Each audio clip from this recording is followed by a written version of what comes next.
बिस्मिल्लाहिर्रहमानिर्रहीम। अस्सलाम वालेकुम। Welcome to my channel novel readers hub. कैसे हैं आप सब लोग?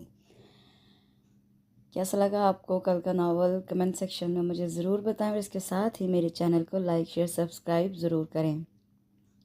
आज हम जो नावल पढ़ रहे हैं वो है नबीला अबर राजा का आईने को रूबरू रखना। ये बहुत ही खूबसूरत एक कंप्लीट नावल है। इतना खूबसूरत ये नावल लिखा है नबीला अबर ने कि पढ़ के मज़ा आ जाता है। आप लोगों को भी सुन के पढ़ के मज़ा आएगा। ये ख़वातीन डाइजेस्ट के मार्च के शुमारे में आया था 2007 के। और वडेरा बेस्ड सिस्टम, कबीला बेस्ड सिस्टम पे है, विलेज बेस्ड है ये। वही जायदाद के तनाज़े, प्रॉपर्टी पे मतलब सारा प्रॉपर्टी का इसमें बताया गया है कि कैसे साजिशें होती हैं और उन साजिशों में अपने ही घर की लड़कियां जो हैं उनको बर्बाद करने की कोशिश की जाती है। तो चलिए स्टार्ट करते हैं। आईने को रूबरू रखना, नबीला अबर राजा। फ़बीय्यि आलाइ रब्बिकुमा तुकज़्ज़िबान। तुम अपने रब की कौन कौन सी नेमतों को झुटलाओगे? नरमीन खुश इल्हानी से तिलावत कर रही थी सफ़ेद दुपट्टे के हाले में।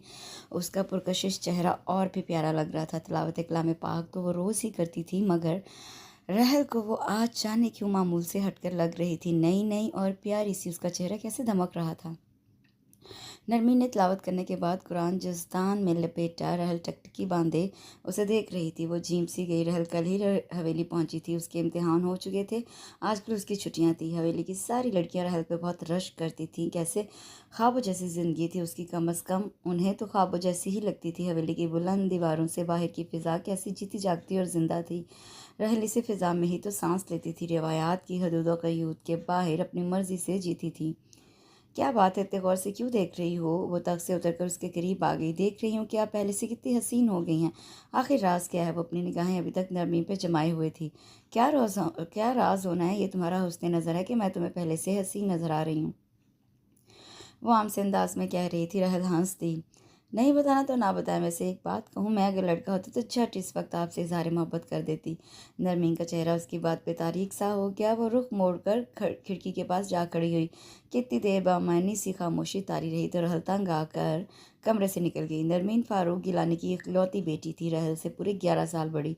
वो उससे पूरे 30 वर्ष की हुई। वो इस साल पूरे 30 वर्ष की हुई थी, मगर कहीं से भी 30 की लगती नहीं थी।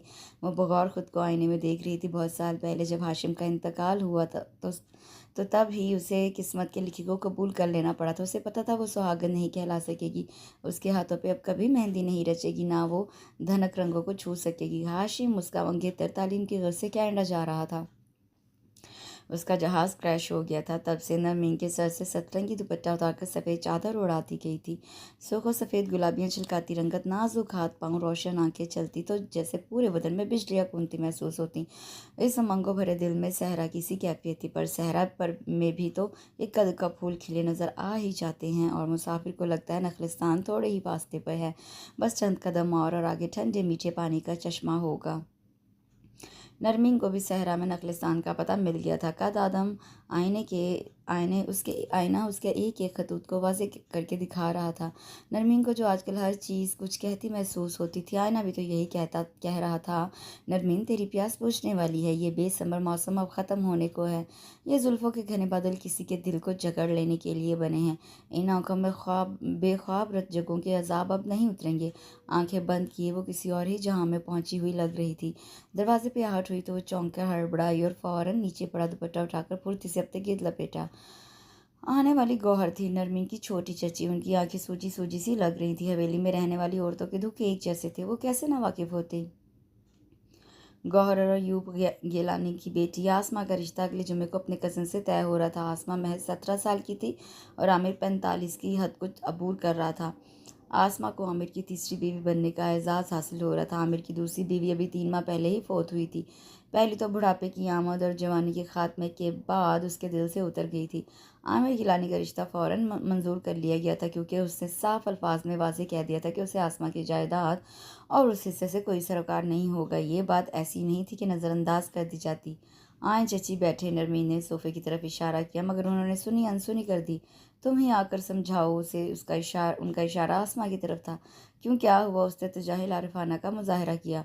रो रो कर हलकान हो रही है, कहती है आमिर से शादी नहीं करनी।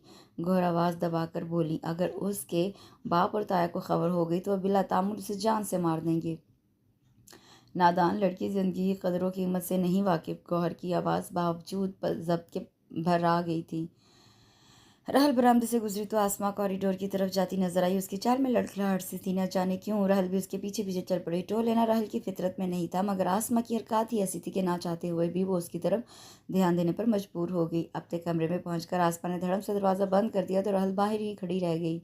जब रहल 5 बरस की थी तो बाबा जान उसकी तालीम की खातिर लाहौर मुंतकिल हो गए थे। तब से ताया जान और दोनों चचा समेत अक्सर खानदान वाले उनसे उखड़े उखड़े रहते थे। हालांकि इफ्तिखार गिलानी ने राहल से अपनी रिवायात की पूरी पूरी पासदारी कराई थी। जवानी के हदूद में कदम रखने से पहले ही उसने बाकी कज़न्स की तरह नकाब लेना शुरू कर दिया था। आली और इफ्तिखार ने हवेली की रवायात अपनी तरफ से पूरे तौर पर रहल को गोया घोल कर पिलाने की कोशिश की थी। फिर भी रहल जब छुट्टियों में हवेली आती तो अपने साथ सबका इम्तियाजी सलूक उसे बुरी तरह खुलता।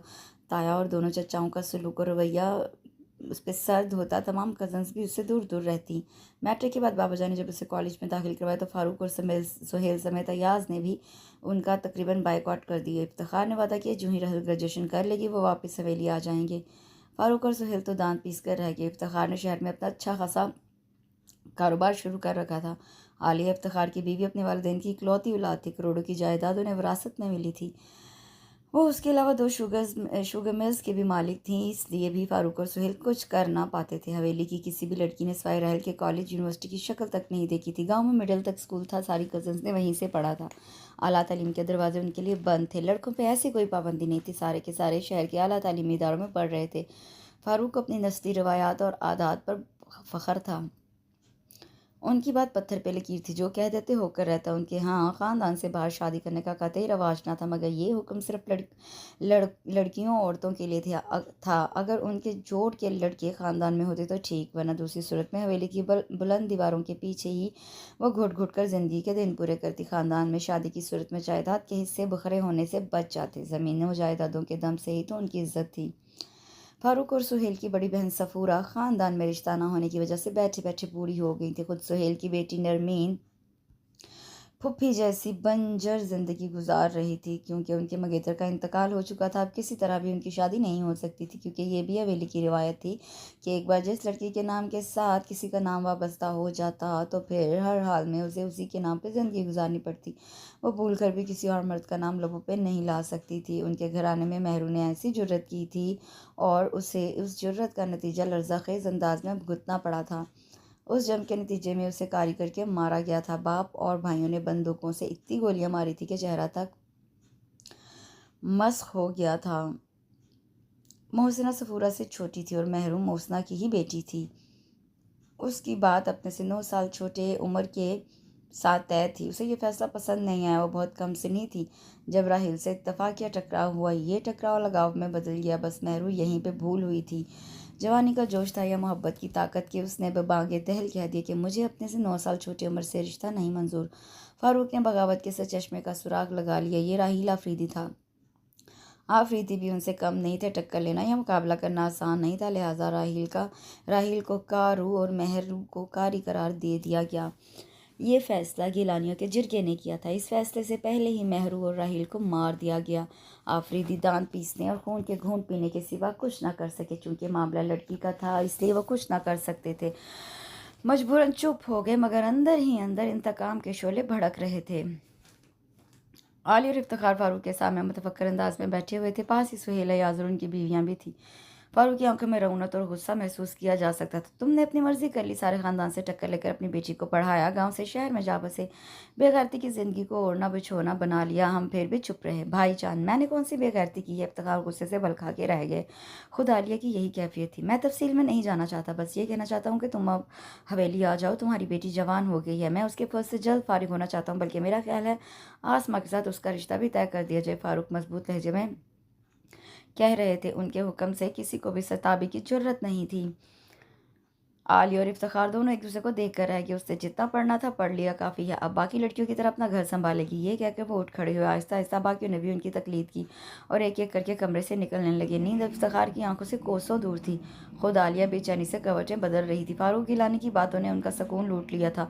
इस तूफान के आने का अंदाज़ा तो उन्हें बहुत पहले से ही था, मगर जब उस तूफान ने उनके घर का रुख किया तो बचाव की सूरत नज़र ही नहीं आ रही थी। इफ्तिखार रहल के बेहतर और रोशन मुस्तकबिल की खातिर ही शहर में मुंतकिल हुए थे। हवेली के काले कानून उन्हें नहीं पसंद थे। बहुत सारी बातों में उन्हें अपने भाइयों से इख्तिलाफ भी था, पर उन्होंने खुलकर बोलने की जुर्रत नहीं की थी। वो नहीं चाहते थे रहल का मुकद्दर भी दीगर लड़कियों की तरह स्याह हो। उन्हें ज़मीन जायदाद से ज़्यादा रहल की खुशियाँ अजीज़ थीं। आलिया सन्नाटे को उनकी मुतफक्कर आवाज़ ने तोड़ा। जी। आलिया उठकर बैठ गई। भाईजान की बातें सुनी हैं? हाँ, वो मुख्तसरन कहकर चुप हो गए। मुझे रहल दुनिया की हर चीज़ से बढ़कर अजीज़ है। उसके लिए मैं ज़िंदगी तक कुर्बान कर सकता हूँ। मेरी बेटी बहुत हसास है। दुनिया के मकरूफ़ फरेब का उसे पता ही नहीं है। मैं नहीं चाहता वो नमीन जैसी मजबूर ज़िंदगी गुजारे या फिर मैं जैसे भयानक अंजाम से दो चार हो। मुझे तो आसमां की तबाही ही नज़र आ रही है। अपने भाइयों की संग दिली और ख़ुदगर्ज़ी पे हैरत होती है। शिद्दत जज्बात से उनकी आवाज़ भर्रा गई। इफ्तिखार कल ही लाहौर चलते हैं, वहाँ इस मसले का हल सोचेंगे। आप किस तरह सुहेल और फारूक भाई को कायल करेंगे? अगर कोई रिश्ता अच्छा रिश्ता हुआ तो दोनों मिलकर सोचेंगे। अब अपनी हवेली में सिवाय यासिर के कौन रह गया है, और जो है उनसे तुम भी वाकिफ़ हो। वो किसी तरह भी हमारी रहल के लायक नहीं। इफ्तिखार आवाज़ दबाकर बोल रहे थे। यासिर इफ्तिखार के कज़न का बेटा था। पैदाइशी अब नॉर्मल था, जिस्म तो बढ़ गया मगर दिमाग बच्चों वाला था। इफ्तिखार अब ठीक कहते हैं, फिर रहल शुरू से ही इन हंगामों से दूर रही है। उसे इन साजिशों के बारे में पता ही नहीं है जिनके ताने बाने हवेली में बैठकर बुने जाते हैं। मुझे फ़िक्र की वजह से नींद ही नहीं आ रही है, जाने अब क्या होगा। चलो अल्लाह बेहतर करेगा, सुबह उठकर निकलने की तैयारी करते हैं। इफ्तिखार ने लाइट बंद कर दी, आंखें बंद किए अभी वो अब भी फारूक गिलानी की बातों के बारे में सोच रहे थे। इफ्तिखार जो सुबह लाहौर जाने की तैयारी में थे, फारूक गिलानी ने उन्हें जुमा तक और आमिर गिलानी के रिश्तों के सिलसिले में होने वाली रस्मी तकरीब के लिए रोक लिया था। वैसे भी सिर्फ 2 दिन की बात थी। जनान खाने में चहल पहल सी थी। लड़कियां कपड़े मुंतखब कर रही थी, खुद रहल भी पुरजोश हो रही थी, मगर आसमां की अफसरदा कैफियत और खामोशी उसकी समझ से बालातर थी। उसने सुर्ख रंग का सूट बनाया था, बड़ा स्टाइलिश और नफीस सा काम था। उस पर वो कपड़े उठाए आसमां के कमरे में चली आई ताकि उसकी राय ले सके। आसमां आंखों पर हाथ रखे सीधी लेटी हुई थी। आसमां, ये देखो मेरा सूट। उसने उसे तकरीबन झंझोड़ कर उठाया। प्यारा है, वो हमसे लहजे में बोली। यार, परसों मंगनी की तकरीब को निकाह की तकरीब में बदलने की तैयारियां हो रही हैं, इसलिए मैंने प्योर रेड सूट बनवाया है। मुझे अभी अभी पता चला कि परसों निकाह होगा। वो आसमा को अब शरारती निगाहों से देख रही थी। अपनी तरफ से उसने आसमा को सरप्राइज दिया था, मगर वो उस वक्त परेशान हो गई जब देखते ही देखते आसमा की आंखें आंसुओं से भर गई। तुम रो क्यों रही हो? कपड़ों वाला हैंगर उसके हाथ से गिर गया। तुम्हें खुशी नहीं है? तुम्हारी शादी हो रही है। अगर मेरी जगह तुम होती तो फिर पूछती कि तुम खुश हो या नहीं। मेरी ज़िंदगी में अब कभी खुशी का कोई गुजर नहीं होगा। ताज़ा हवा के सारे रास्ते बंद करके पूछते हो सांस कैसे ले रहे हो? वो हिज़ियानी अंदाज में कह रही थी। उसके लहजे में इतना जहर था कि रहल एकटक उसे देखती रही। बाप की उम्र के शख्स को शौहर के रूप में देखना पुल सिरात पर चलने के बराबर है मेरे लिए। मुझे छोड़ दो अकेला, खुदा के लिए मुझे अकेला छोड़ दो, चली जाओ।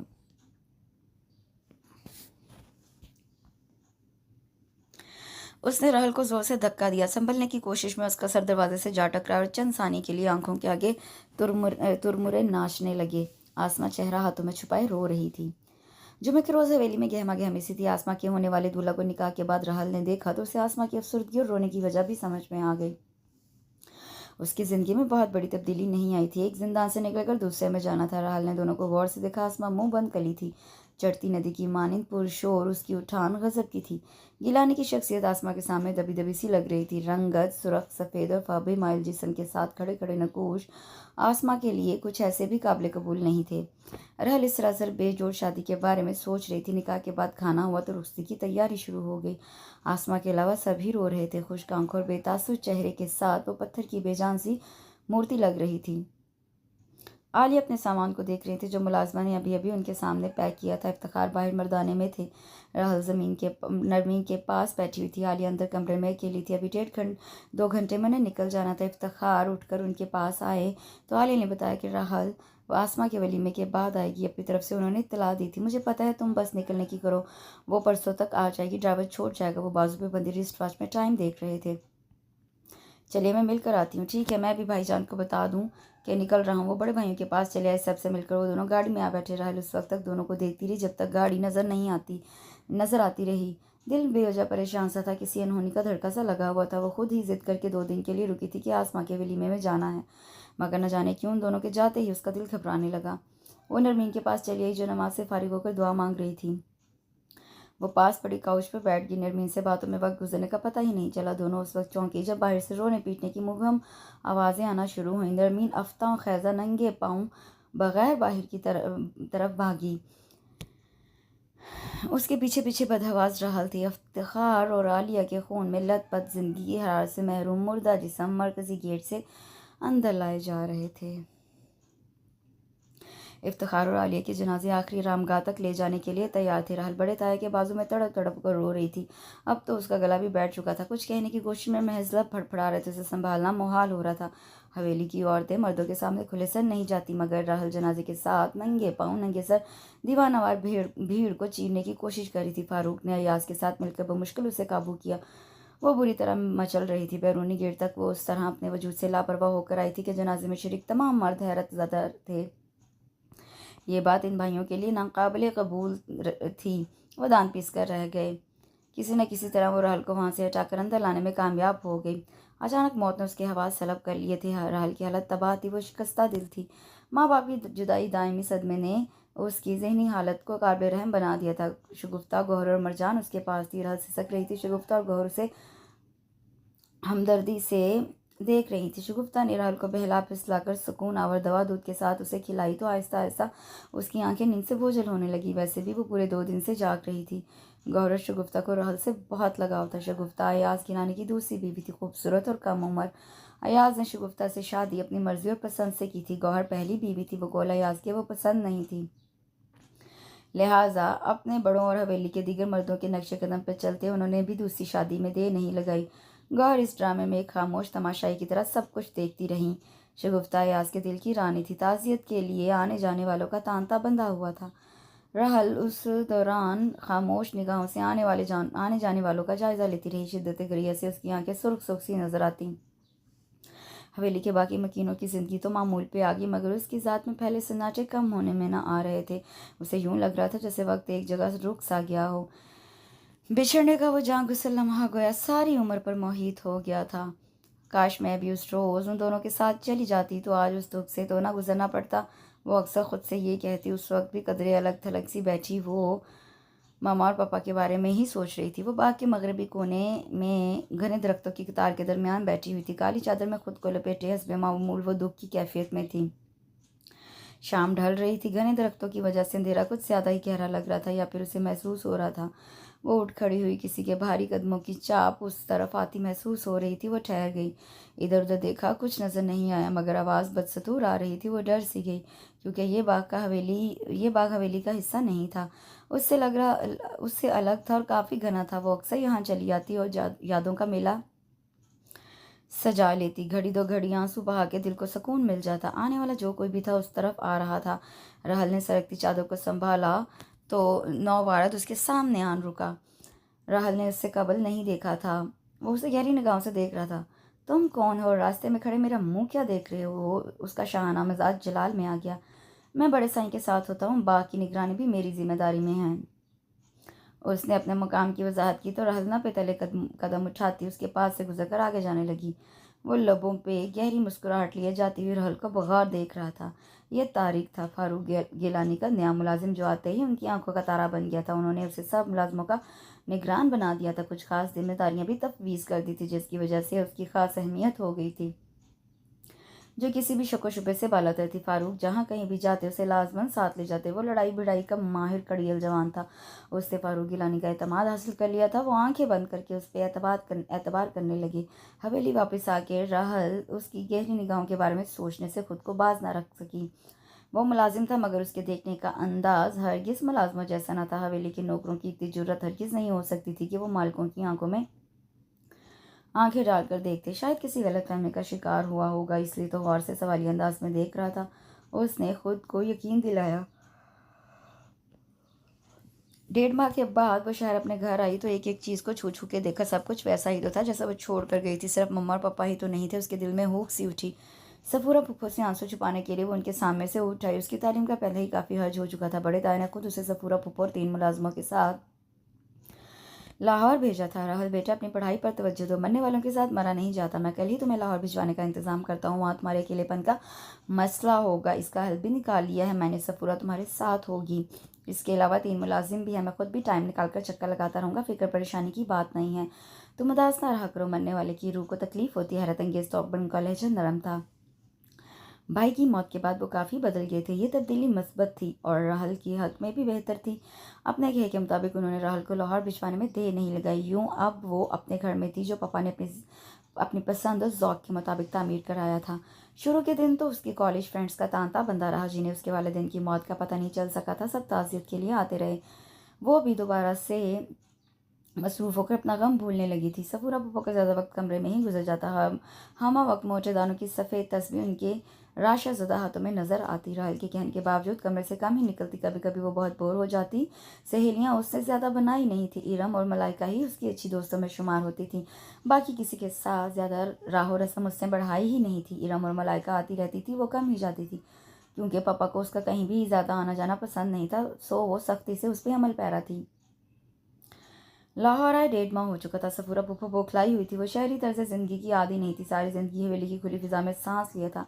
अब इस बुढ़ापे में भाई ने उन्हें यहाँ भेज दिया था। अब कल से उनका दिल बेहद घबरा रहा था। सो उन्होंने कुछ दिन के लिए गाँव जाने का कसद किया। ताया ने गाड़ी बीमार ड्राइवर भेज दी। जो मुलाजिम गाँव से राहुल के साथ आए थे वो घर की हिफाजत और निगरानी पे मामूर थे। सो यहीं थे। उस तरफ से बेफिक्री थी। इतने दिन के बाद गाँव का चक्कर लग रहा था, इसलिए वो सारी परेशानियां भुलाए तैयार हो रही थी। सफूरा बरकत को घर के बारे में हिदायत दे रही थी। तैयार होने के बाद राहुल ने काली चादर को अच्छी तरह अपने गिर्द लपेटा। सफूरा अंदर थी। शायद ड्राइवर जो फारूक गिलानी ने भेजा था उन दोनों के इंतजार में था। वो छोटे छोटे कदम उठाती गाड़ी के करीब आई। आहट पे तारिक ने सिगरेट फेंक कर पीठ मोड़ी। रहल का सभी वो शादाब चेहरा उसकी निगाहों की गिरफ्त में था। उसने पिछला दरवाज़ा खोल दिया। वो उसे यहाँ देख के कदरे हैरान सी हुई। उसके देखने के अंदाज की वजह से उसे याद रह गया था। उसके बैठने के बाद वो खुद भी अगली सीट पे घूम के आ बैठा। सफूरा पुप्पो अभी भी अंदर थी। राहुल अंदरूनी दरवाजे पे निगाहें जमाए बैठी थी, जहाँ से सफूरा पुप्पो को आना था। उसे खुद से बेखबर देख कर तारिक बगौर उसका जायज़ा ले रहा था। सफूरा पुप्पो अंदर से बरामद हुई तो राहुल ने सुकून का सांस लिया। कैसे हो तारिक पुत्र? वो उन्हें आता देखकर गाड़ी से उतर आया था। अब वो उसे हाल अहवाल पूछ रही थी। मैं ठीक हूँ, दुआएं हैं आपकी। वो मुअद्दब सा खड़ा। सफूरा ने उसके सर पे हाथ फेरा, जो जाहिर कर रहा था कि तारिक नामी ये शख्स आम सा नौकर नहीं है। गाड़ी चल पड़ी थी। सफूरा सब के बारे में दरियाफ्त कर रही थी। वो आज इतने दिनों बाद खुल के बोल रही थी, जिसपे राहुल अंदर ही अंदर खासी हैरान भी हुई। राहुल को देख के नरमीन के चेहरे पे खुशी सी जागी। उसने उसे लिपटा लिया था। इतने दिन के बाद आई हो, रात को देर तक जागेंगे और ढेर सारी बातें करेंगे। वो इसे प्रोग्राम से मुतला करने लगी। राहुल की सारी थकन उतर गई। सुनो, आसमा भी आई हुई है। कब आई? परसों से आई है। खुश है क्या? खुद पूछ लेना। कहाँ है? अपने कमरे में है। नरमीन उसके तेज तेज सवाल करने पे हंसती। मैं उससे मिलने जा रही हूँ। धीरज धीरज, अभी अभी तो आई हो, फ्रेश तो हो लो। उससे बगौर देख रही थी। नहीं, पहले इससे मिल लूँ, फिर बाकी बाद में। वो उजलत में नजर आ रही थी। ठीक है, मैं भी तब तक नमाज पढ़ लूँ, फारिग होकर तुम दोनों के पास आती हूँ। नरमीन ने नमाज के लिए नियत बांध ली। आसमा भाई बैठी हुई थी। उसे देखकर रस्मी से मुस्कुराहट लबों पे सजा ली। कैसी हो आसमा? वो मोहब्बत से उसके हाथ थामते हुए बोली। I miss you. मैंने तुम सबको बहुत याद किया, खासतौर पर तुमको। तुम सुनाओ, ठीक हो ना? क्या हाल चाल है? बस वैसा ही हाल है जैसे फांसी पाने वाले मुजरिम का होता है। पल पल मौत के इंतजार में लाखों बार जीना और मरना पड़ता है। उसके लहजे में कुछ ऐसी बात ज़रूर थी जिसने राहुल को अंदर तक हिला दिया। आसमा के अंदर कितनी तलखी आ गई थी। उसकी हमा वक्त हंसती आंखों में अब कब सा हिलकोरे लेता हुआ महसूस हो रहा था। नरमीन भी नमाज पढ़ने के बाद उनके पास आ गई थी। आओ बाकी तरफ चलते हैं, गपशप लगाएंगे, टहलेंगे। ये आइडिया नरमीन की तरफ से आया था। राहुल तो फौरन तैयार हो गया। अलबत्ता आसमा के कदम सुस्त सुस्त थे, मगर राहुल उसे साथ ले ही आई थी। मौसम सरमा के रसीले फलों की महक यहाँ रची बसी साफ महसूस की जा सकती थी। वो तीनों दरख्तों के घने सिलसिले से कदरे अलग आ बैठी। खून की और सर्दी बहुत ज़्यादा थी। मैं माल्टे तोड़ के लाती हूँ, यहाँ बैठ के खाएंगे। राहुल उठ के कपड़े झाड़ती बाएं सिमत हो ली, जहाँ की तार दर की तार दरख्तों पे माल्टे की ताज़ा फसल अपने जौबन पे थी।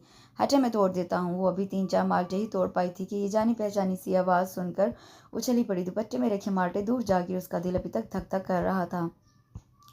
मैं अपने काम खुद कर लेती हूँ, वो खुश लहजे में बोली। वजह उसके देखने का बेबाक सा अंदाज था, जिसकी वजह से उसके लहजे में खुद ब खुद ही तलखी आ गई थी। वो अगर मुलाजिम था तो मुलाजिम लगता क्यों नहीं था। वो उसके तासुरात देखकर दूर हट गया।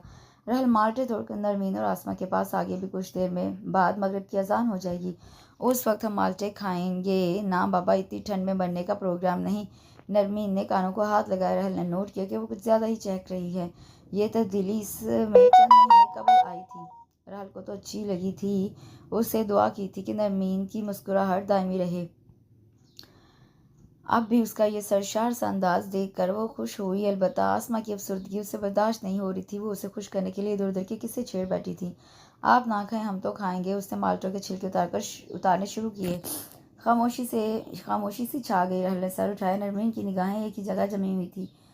राहल ने उनकी निगाहों के ताक़ुब में देखा। सामने तारिक बाग के रखवालों के साथ खड़ा बातें कर रहा था। अचानक नरमीन ने निगाहें उठा ली। बाबा जान का दास्ते रास है, बहुत मेहनती और बहादुर है। वो उसकी तारीफ़ें करते नहीं थकते, हर बात में इससे मशवरा करते हैं। तुम तो हवेली कम कम ही आती हो, इसलिए ज़्यादा जानती भी नहीं हो। आज तुम्हें लेने बाबा ने इसी को भेजा था। न जाने क्यों वो वजाहत दे रही थी। मुझे तो खासा बेबाक सा लगा है। बदतमीज़ कहीं का, वो बुरा सा मुँह बनाकर बोली। तो नरमीन हैरान ही तो हो गई। अरे नहीं, इसकी शराफत की गवाही तो बाबा जान तक देते। तुम्हें गलत फहमी हुई है। वो सर झुटक कर रह गई। लड़कियों को शॉपिंग करना थी, ये फरीज़ा भी तारिक के सुपुर्द किया गया। वो सबको ले जाए। नरमीन बहुत खुश लग रही थी। उसकी लो देती गुलाबी रंगत बहुत पुरकशिश लग रही थी। वो सारी आके गाड़ी में बैठी तो तारिक सबसे आखिर में अंदर से निकला। ग्रे कलर के कुर्ता शलवार में उसका बुलंद कामत नुमाया लग रहा था। जाज़िब नज़र सरापा सराहे जाने के लायक था। तारिक भाई बहुत ज़बरदस्त लग रहे हैं। ये 15 साल नादिया थी। नरमीन ने जी में इस बात से इत्तफाक किया। रहल ने तारिक की तरफ देखने से एतराज़ किया। उसने गाड़ी स्टार्ट करके गेट से बाहर निकाली। हरे भरे खेतों का सिलसिला शुरू हो चुका था। तारिक भाई म्यूज़िक लगाएं ना। नादिया मुँह फटर लापरवाही थी। नरमीन ने घूरा भी, पर वो कहाँ बाज आने वाली थी। तारिक ने फ़ौरन उसकी फरमाइश पूरी कर दी। आज काला जोड़ा पा साड़ी फरमाइश थे, ज़रा पाके सामने आ साड़ी फरमाइश थे। शरारती सी नादिया की हंसी छूट गई। सामने ही तो राहल थी, काले कपड़ों में मलबूस। राहल को बेतरह ताव आया। वो खिड़की से बाहर देखने लगी। फिर नादिया की खींची सारी रास्ते जारी रही। राहल ने तो चंद चीज़ें लेनी थी, लेके वापस हुई। इन चारों का आता पता ही नहीं मिल रहा था। वो मतलूबा जगह पार्क की गाड़ी के पास आ गई। अंदर तारिक मौजूद था। दोनों हाथों में थामे शॉपर उससे पिछली सीट पर पटके तकरीबन पटकने के अंदाज में फेंके और खुद भी बैठ गई। इन कपड़ों में आप बहुत अच्छी लग रही हैं। तारिक के इस जुमले ने उसे सरतापा सुलगा के रख दिया। तुम्हारी जुर्रत कैसे हुई मुझसे ये सब कहने की? ये जुर्रत मुझे आपकी मोहब्बत ने दी है। मुझे कहने दे कि मुझे उस दिन से आपसे मोहब्बत हो गई थी जब पहली बार आपको देखा था। तारिक का लहजा हर किस्म के ख्वाब से बेनियाज था। मैं तुम्हें कुत्तों के आगे फिंकवा दूंगी। शिद्दत गैज़ से उसकी रंगत सुर्ख हो गई थी। चलें ये भी करके देख लें, फिर भी मेरी मोहब्बत में कमी नहीं आएगी। तुम नौकर हो, नौकर अपनी औकात ना भूलो। मैं हरगिज़ अपनी औकात नहीं भूला हूँ। उसका लहजा मजबूत और दो टोक था। मैं ताया जान को बता दूंगी। आपकी बात का यकीन कौन करेगा? हवेली की रवायात की वजह से सब आप पे ही शक करेंगे कि जवान और खूबसूरत लड़का देखकर लड़की से रहा नहीं गया। वो उसे आईना दिखा रहा था। राहल शर्म से कट के रह गई। वो हकीकत बयान कर रहा था। मैं तुम्हें देख लूँगी, देख लें अच्छी तरह। हर किसी चीज़ की कमी नहीं है। अच्छी खासी हसीनाएँ मरती हैं। उसके लहजे में शरारत थी। वो झंझला के रह गई। उसने शुक्र किया जब वो चारों वापस आई। वापसी के सफ़र में वो मामूल से ज़्यादा संजीदा था। सब नहीं इस तब्दीली को महसूस किया, ख़ासतौर पर नरमीन ने। राहल तो सर दर्द का बहाना बनाकर कमरे में आ गई। वो तारिक के निडर रवैये के बारे में जितना सोचती उतना उलझती जा रही थी। डोर का सिरा हाथ नहीं आ रहा था। ताया जान का सर चढ़ा। तारिक किसी भी वक्त उसके लिए मुश्किलात पैदा कर सकता था। उसे यहीं पर रोकना ज़रूरी था, मगर कैसे? यह सवालिया निशान उसका मुँह चढ़ा रहा था। तीसरे रोज़ वो लाहौर चली आई थी तो दिल मामूल पे आ गया, वरना तारिक के बारे में सोच के उससे खुद को थका डाला था। उसे आए हुए तीसरा रोज़ा जब हवेली से तारिक से पूरा फूफो को लेने आ गया। उन्हें ताया फारूक ने बुलवाया था। वो तो 2 घंटे के अंदर अंदर रवाना हो गई। जाते जाते उन्होंने बस मुख्तसरन इतना ही कहा था कि शायद भाईजान को कोई काम है। वो काम क्या था उसके बारे में उसके फरिश्तों को भी इल्म नहीं था। रात 10:30 बजे का वक्त था। वो गेट के आसपास ही परेशान सूरत लिए टहल रही थी। गाड़ी के मखसूस हॉर्न की आवाज़ पे गुलबादशाह ने गेट खोल दिया। आने वाला तारिक था। जो ही वो गाड़ी बंद करके उतरा, वो तीर की तरह उसके पास आई। हवेली में खैरियत तो है ना? उसके लहजे में असहद परेशानी और बेताबी थी। सब खैरियत है। यासिर के रिश्ते के बारे में मशवरा करने के लिए बड़े साई ने बुलवाया था बेगम साहिबा को। उससे बड़े स्वभाव से बात की। तो और कोई बात तो नहीं है? मुझे किसी और बात का इल्म नहीं है। जो था बता दिया है। वैसे एक और इतला भी है आपके लिए। मेरे पास कौन सी, उसने भवें उचकाते हुए पूछा। बड़े साईं ने आपकी हिफाजत और निगरानी के लिए मुझे मुस्तकिल यहीं भेज दिया है, उसने बड़े मज़े से बताते हुए इसके तासरात को जांचना चाहा। वैसे भी वो शहरी ज़िंदगी की आदी नहीं है, तंग आ गई हैं, तभी तो बड़े साईं ने बुलवा लिया है उन्हें। वैसे मेरे लिए कमरा तो सेट कर दिया होगा ना बरकत ने? वो सामने है तुम्हारा कमरा, उसने तनफ्फुर से सामने बड़े सर्वेंट क्वार्टर्स में से एक की तरफ इशारा करते हुए कहा। ये कहकर वो रुकी नहीं, अंदर चली आई। तारिक बेख्तियार सर पे हाथ फेर कर रह गया। राहल ने बरकत की बीवी को अपने साथ वाले कमरे में मुंतकिल होने को कहा तो बरकत दबी दबी जबान में बोला, बड़े साईं तारिक को सर्वेंट क्वार्टर्स में ठहराने पर गुस्से होंगे। वो अपने ताई उसे तारिक के मुकाम से आगाह कर रहा था। कल उनका फ़ोन आया था, तारिक के लिए ऊपर का कोई कमरा तैयार कर दूं। अच्छा ठीक है, ये तुम्हारा दर्द सर है, जो चाहे करो। वो बदमसासी हो गई। बरकत ने इशारा पाते ही बाहर तारिक की तरफ दौड़ लगाई। सीढ़ियाँ चढ़ते हुए उसने सामने खड़ी रहल को फातिहाना अंदाज में देखा तो वो पाँव पटकते हुए अंदर चली आई। पता नहीं तायाजान को इस शख्स में ऐसी कौन सी खूबी नजर आई थी जो उन्होंने इसे इतना सर चढ़ा रखा है। वो उसके बारे में सोच रही थी। वो तो जैसे खुदाई फौजदार बन बैठा था। राहल को कॉलेज ले जाने और वापस लाने की ड्यूटी भी फारूक गिलानी ने उसे सौंप दी थी। उसके अलावा उसे जहाँ कहीं भी जाना हो वह हाजिर होता था। जंग की हिदायत भी राहल को उसके ज़रिए पहुँचती रहती। उस वक्त उसकी मुस्कुराहट देखने वाली होती। न जाने क्यों राहल को उससे खुदा वास्ते का बैर हो चला था। वो राहल के इस रवैये को खातिर में नहीं लाता था, मुसलसल नज़रअंदाज किए जाता। मौका पाते ही वो अपनी पसंदीदगी का इजहार करने से भी बाज नहीं आता। राहल की क्लास फेलो हमना के भाई की शादी थी। उससे बाकी क्लास फेलो समेत उसे भी बड़े इसरार से बुलवाया। मलाइका ने राहल को साथ कर ले जाने की ऑफ़र की। वो बड़े एहतमाम और तवज्जो से तैयार होने के बाद उसी के इंतज़ार में थी जब मलाइका का फ़ोन आ गया। सॉरी राहुल, तुम चली जाओ, मैं भाभी के साथ आ जाऊंगी, मेरा इंतज़ार ना करो। ऐन वक्त पे तैयार हो गई, इसलिए हम इकट्ठे निकल रहे हैं, तुम भी जल्दी आओ, वहीं मिलूंगी। फ़ोन बंद हो चुका था मगर वो अभी तक इसकी स्क्रीन देख रही थी। मेहंदी का फंक्शन था। राहुल को ठीक ठाक अंदाज़ा था कि अच्छी खासी देर हो जाएगी। उसने बरकत से कहा कि तारिक गाड़ी निकाले। 15 मिनट में वो तैयार होकर पहुंच गया। वो खासी उजलत में गाड़ी में बैठी थी। खिलाफ मामूल तारिक खामोश था और खासी संजीदगी से ड्राइविंग कर रहा था। राहुल को छोड़कर वो वापस चला आया। उसने मलाइकों को ढूंढ निकाला। अच्छे खासे लोग मौजूद थे। मेहंदी की रस्म रात 11 बजे के बाद शुरू हुई, जो काफ़ी देर तक जारी रही। उसके बाद मौसीकी का प्रोग्राम था। मलाइका तो आराम से बैठी इंजॉय कर रही थी जबकि राहल बार बार रिस्ट वॉच देख रही थी। तारिक ने 2 घंटे में आने को कहा था। अब 2 तो क्या 3 घंटे भी से भी ज़्यादा वक्त हो गया था। हमना के छोटे भाई ने जब उससे कहा कि आपका ड्राइवर बुला रहा है तब उससे इत्मीनान हुआ। उससे परसों ही बड़े ताया को शादी की दावत के बारे में बताया था। उन्होंने बखुशी उसे तारिक के साथ आने जाने की इजाज़त दी थी। इजाज़त मिलने पे वो बहुत खुश थी। ताया इतनी आसानी से मान जाएंगे उससे अंदाज़ा नहीं था। हमना खुद उसे गाड़ी तक छोड़ने आई। तारिक बोनेट के साथ टेक लगाए खड़ा था। वैसे तुम्हारा ड्राइवर है बहुत डैशिंग और गुड लुकिंग, वो शरारत से बोली तो राहुल ने बमुश्किल तमाम अपनी नागवारी छुपाई। तारिक ने होंठों में दबे सिगरेट से एक लंबा कश लिया आपकी बार। उसने बड़े गौर से राहुल के स्टापे का जायज़ा लिया था। बेख्तियार ही उसने अपनी चादर को दोबारा दुरुस्त किया। तारिक ने एक ठंडी सांस ली। गाड़ी में अहमद जहांजेब धीमे सुरों में नगमा सरा था। तुम्हारे हैं कहो एक दिन। मुझे बहुत अच्छी लगती हैं आप, बेबस पाता हूँ खुद को इस बारे में। उसके लहजे से सच्चाई झांक रही थी। ज़मीन और आसमान का मिलन नहीं हो सकता। बड़े साईं ने मुझे ख़ास मकाम दिया है, अपने बराबर बिठाते हैं। पर वो कज़न चुप हो गया। वो जो आराम से पिछली नशिस्त पर नीम दराज थी तन कर बैठ गई। तुम जैसे इंसान के मुंह लगना मैं अपनी तौहीन तस्वर करती हूँ, वरना तुम्हें सीधे करना मेरे लिए प्रॉब्लम नहीं। अगर तुम्हारा एक भी लफ्ज़ हवेली के किसी फर्द के कानों में पड़ गया तो तुम्हारी सांसों की डोर टूट जाएगी। वो चटक गई। अचानक ही उसने पूरा वॉल्यूम खोल दिया और गाड़ी की रफ्तार भी एकदम बढ़ा दी। तुम नशे में तो नहीं हो? बहुत होगी, मैं घर जाकर ताया को फ़ोन करती हूँ। आखिर तुम हो क्या चीज़? वो चीख ही तो पड़ी। मैं इस वक्त जहाँ चाहूँ तुम्हें ले जाऊँ। यकदम तारिक की टोन बदल गई। वो आपसे तुम पे आ गया। किसी को खबर नहीं होगी। उसके तेवर बहुत ख़तरनाक थे। राहल सहम गई और उसने शुक्र किया जब पोश में उससे गाड़ी रोकी और बाहर निकली। उस गुस्ताखी के लिए माजरत खा हूँ। वो लंबे लंबे डग भरता आगे निकल गया। उधर राहल की धड़कन अभी तक अथल पथल सी थी। सुबह ताया फारूक को सामने पाकर वो हैरान रह गई। पुत्र चलने की तैयारी करो, मैं तुम्हें लेने आया हूँ। पूछने की जुर्रत ना कर सकी कि क्यों। हुक्म से सरताबी की मिजाल नहीं थी। वापसी पे के सफ़र में ताया फारूक और उनके साथ तारिक भी था। हवेली की फिजा पर इसरार सी खामोशी तारी थी जो शायद किसी तूफान का पेश खैमा थी। नरमी से किसी मालूमात की उम्मीद थी मगर वो भी खामोश थी। रात खाने के बाद ताया फारूक ने बात का आगाज़ किया। बेटी रहल, मुझे ये बात तुमसे करनी तो नहीं चाहिए मगर इफ्तिखार के बाद मैं ही तुम्हारा सरपरस्त हूँ।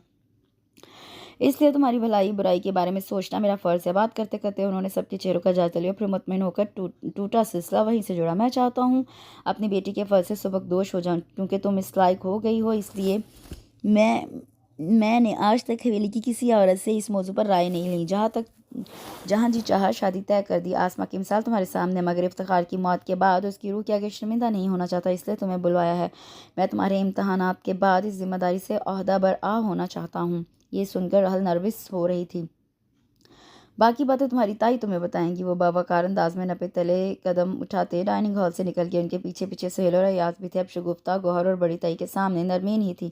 लड़के भी चले गए थे। बड़ी ताई ने पुरसोच निगाहों से रहल के झुके सर का जायजा लिया। तुम्हारे ताया समेत सबका मुतफिका फैसला है कि यासिर के साथ तुम्हारी शादी की जाए। रहल का झुका सर उठ गया। इस तरह की कैफियत उसके हर अंदाज से आया थी। अच्छी तरह सोच लेना, अभी 4 माह है तुम्हारे पास, फिर जो फैसला भी होगा आगाह कर देना। ताई के चेहरे पर अजीब सी मुस्कुराहट थी। ये बात याद रखना, गिलानियों की बेटियां बाहर नहीं जाती। अगर ख़ानदान में जोर ना हो तो वो ऐसे ही उम्र गुजार देती हैं। रात थके थके कदमों से चलती अपने कमरे में चली आई। नरमीन और शगुफ्ता भी आ गई। वो दोनों उससे निगाहें मिलाने से कतरा रही थी और उसके बाद के इंतज़ार में थी कि वो कुछ बोले, मगर रहल लबों पे खामोशी का कुफल लगाए बैठी हुई थी। हाँ, उनके जाने के बाद वो फूट फूट को रोई थी। भला अब नॉर्मल यासिर और उसका क्या जोड़, वो पैदाइशी तौर पर उस महरूमी समेत दुनिया में आया था। हम वक्त मुंह में राल बहती और आंखें वहशत अंदाज में फैली रहती। यासिर इफ्तिखार के कज़न का बेटा था। इसके इलाज पे काफ़ी रुपया पैसा खर्च हुआ, मगर अब तो डॉक्टर्स ने भी जवाब दे दिया था कि उसकी हालत में तब्दीली लाना नामुमकिन है। अब उसी यासिर की शादी राहल के साथ की जा रही थी। क्या दुनिया के सारे मर्द मर गए हैं जो मैं यासिर की शक्ल में मजबूरी का तौक गले में डालूं? मैं ऐसा हरगिज़ नहीं करूंगी। किसी को अपने साथ ये जुल्म और ज़बरदस्ती नहीं करने दूंगी। बगावत की एक लहर उसके अंदर से उठी थी। मौसम अपने तेवर बदल रहा था। खुनकी की जगह खुशगवार मौसम ने ले ली थी। रहल और नरमीन दोनों ने इकट्ठे खाना खाया। नरमीन तो खाना खाने के बाद कमरे में बंद हो गई। रहल बेमकसद इधर उधर चकराती रही। हवेली की तीनों बल्कि चारों बड़ी खवातीन करीबी गांव शादी में गई थी। वो बोरियत के आलम में बाग की तरफ निकल आई। घने दरख्तों के बीच उसे किसी की मौजूदगी का एहसास हुआ था। न जाने कौन है। वो तेज तेज कदम उठाती उस तरफ आई तो वहाँ कोई नहीं था। वो अपने चारों तरफ निगाह दौड़ाई थी जब पीछे आहट की आवाज़ सुनकर उछल पड़ी। वो तारिक था। उसकी तीवरियां चढ़ गईं। ब्लैक कलर की टी शर्ट और ब्लू जीन्स में मलबूस वो उस वक्त भला यहाँ क्या कर रहा था? यही सवाल उसके लबों पे आ गया। आपसे मुलाकात के इंतजार में था। उसकी मुस्कुराहट दिल जलाने वाली थी। ये कहकर वो वहाँ रुका नहीं। वो पुरसोच नज़रों से उसके दूर होते सरापे को देख रही थी। जहन में अचानक ही ये सोच आई थी, पर उसके महवर तक वो पहुँच नहीं पाई थी। अब वो जल्द से जल्द हवेली जाना चाहती थी। फारूक गिलानी ने सोचने के लिए 4 माह का वक्त दिया था। उसे जो करना था इसी अरसे में करना था। फारूक गिलानी के तेवर मनमानी करने वाले थे। वो हुक्म अदूली कहाँ बर्दाश्त कर सकते थे। उनकी अपनी बेटी नरमीन रवायतों का शिकार हुई थी। ऐसे आलम में रहल की कहाँ चलने वाली थी। अगर इफ्तिखार जिंदा होते तो शायद उस तूफान के आगे बंद बांधने का हल निकाल ही लेते। फिर अब तो वो बेयारो मददगार थी। जो करना था खुद करना था, वरना रिवायतों की ऐसी दीवार में चुन दी जाती जिनसे वो मरकर ही निकल पाती। उसे हवेली की फरसुदा रिवायत के बारे में भी इल्म था। मोहसना पुप्पो की बेटी महरू का अंजाम सामने था। ज़रा सी गलती मौत के दहाने तक पहुंचा सकती थी। बेहतरी इसी में थी कि किसी को कुछ महसूस ना होने दिया जाए। लिहाजा लाहौर जाने से कबल ताई मरजान ने गुज़िश्ता हदायत दोबारा से उसके कानों में डेली तो वो सर झुकाए सुनती रही। अपने तासुरात उसने जाहिर नहीं होने दिया। ताई मरजान खासी मुतमईन सी थी। वापसी के सफ़र में तारिक उसके हमरा था। वो सारे रास्ते कुछ सोचती आई थी।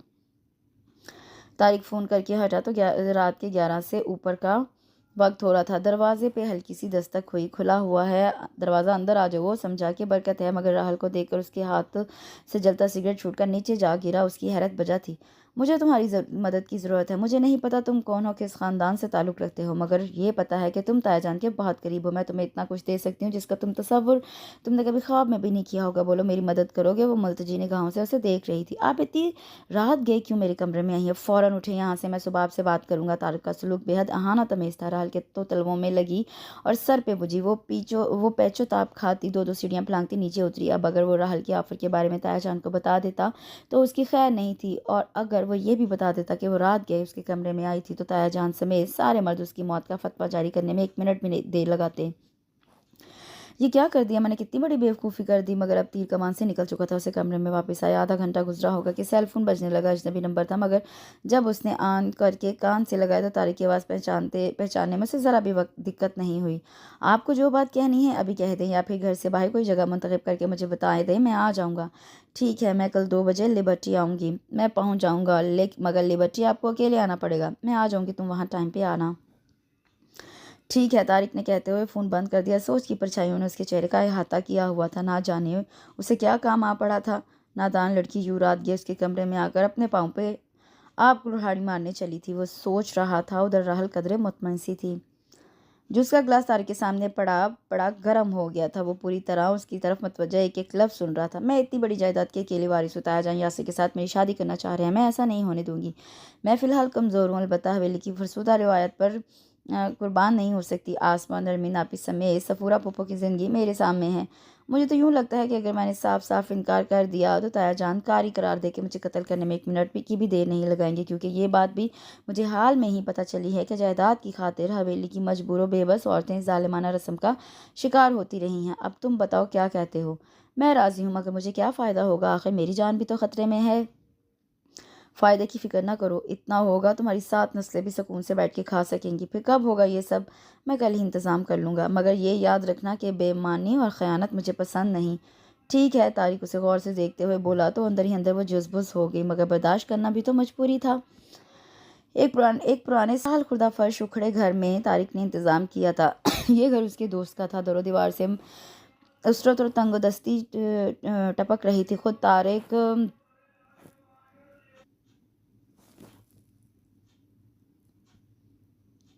दरो दीवार से हसरत और तंगदस्ती टपक रही थी। खुद तारिक आम से कपड़ों में मलबूस किसी तरह भी आज का मेहमान खसूसी नहीं लग रहा था। कामते हाथों से उसने दस्तखत किए। अब तारिक जायज़ व कानूनी तौर पे उसका शौहर बन चुका था।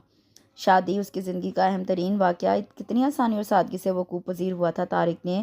तारिक जिसे उसने एक हकीर मुलाजिम से ज़्यादा हैसियत नहीं थी, आज वही मालिक बन बैठा। कल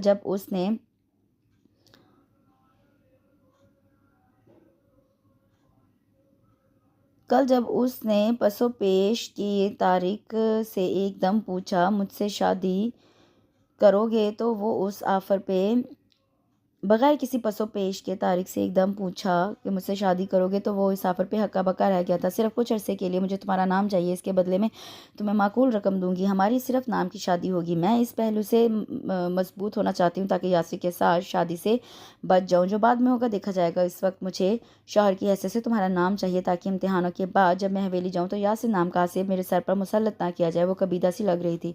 आपको बड़े साईं के खतरे का एहसास नहीं है, तारिक ने पूछा।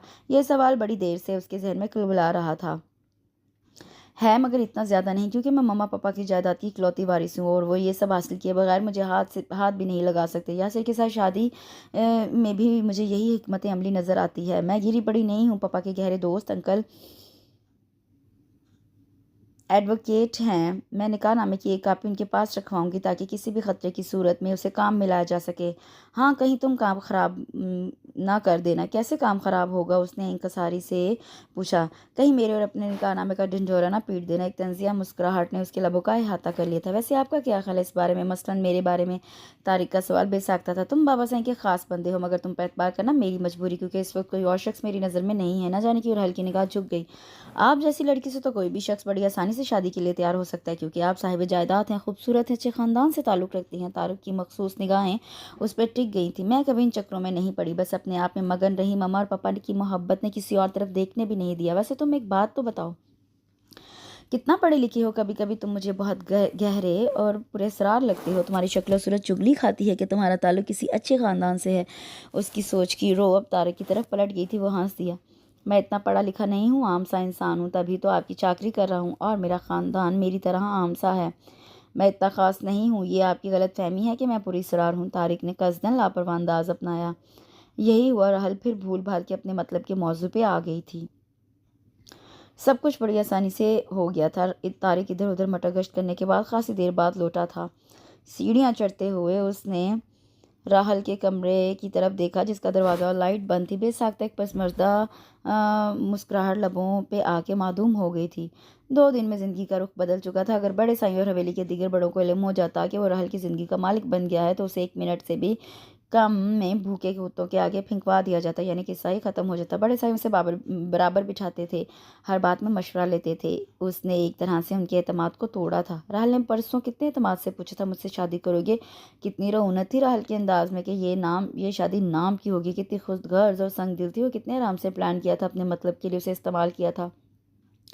जब मतलब निकल जाता उसे दूध से मक्खी की तरह निकाल के फेंक दिया जाता। बस यही औकात थी उसकी। उसने अच्छी खासी रकम ऑफर की थी, जिसमें आधी उसके अकाउंट में ट्रांसफ़र हो गई थी, बाकी आधी माहदे के मुताबिक उसे उस वक्त मिलती जब वो राहल को तलाक देता। राहल ने साफ साफ कह दिया था वो सचमुच उसका शौहर बनने की कोशिश ना करे। आज निकाह से पहले वो मामूल से हटकर कदरे एहतमाम से तैयार हुई थी। निकाह के बाद जब तारिक ने उसे देखा तो अचानक एहसास अंगड़ाई लेकर बेदार हुआ कि अब उनके ताल्लुकात की नोयत बदल गई है। वो बराबरी की सतह पे आ गया है, बल्कि तारिक का मुकाम उससे एक दर्जा ऊंचा हो गया। उसने खुद जो उसे बकायमी होशो हवास की शौहर तस्लीम किया है, वो उसे अच्छी तो पहले से ही लगती थी, अब उसकी मलकियत में आ चुकी थी।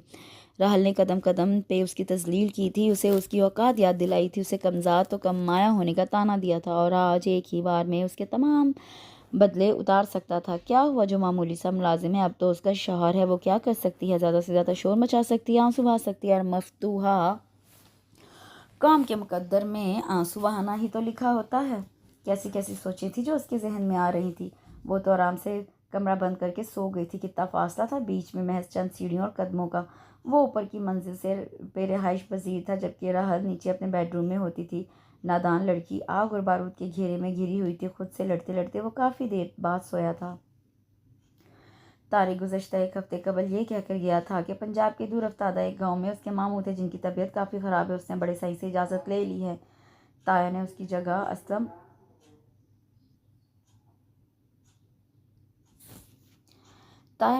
असलम और उसकी बीवी को राहल के पास छोड़ा हुआ था। वो खुद भी चक्कर लगा गए थे, उसे कोई परेशानी नहीं थी। मलाइका आतिफ असलम के कंसर्ट के 4 टिकट लाई थी, जो पीसी में हो रहा था। इन दोनों के साथ लाइबा और ज़ुबारिया भी थी। मलाइका ज़ुबारिया और लाइबा शो के खात्मे के बाद ऑटोग्राफ लेने के चक्कर में वहीं खड़ी हो गई। वो उनसे कहकर बाहर खुली फिजा में आ गई। स्विमिंग पूल से कदरे हट कर बैठते हुए उसने खुद को खासा पुरसुकून महसूस किया।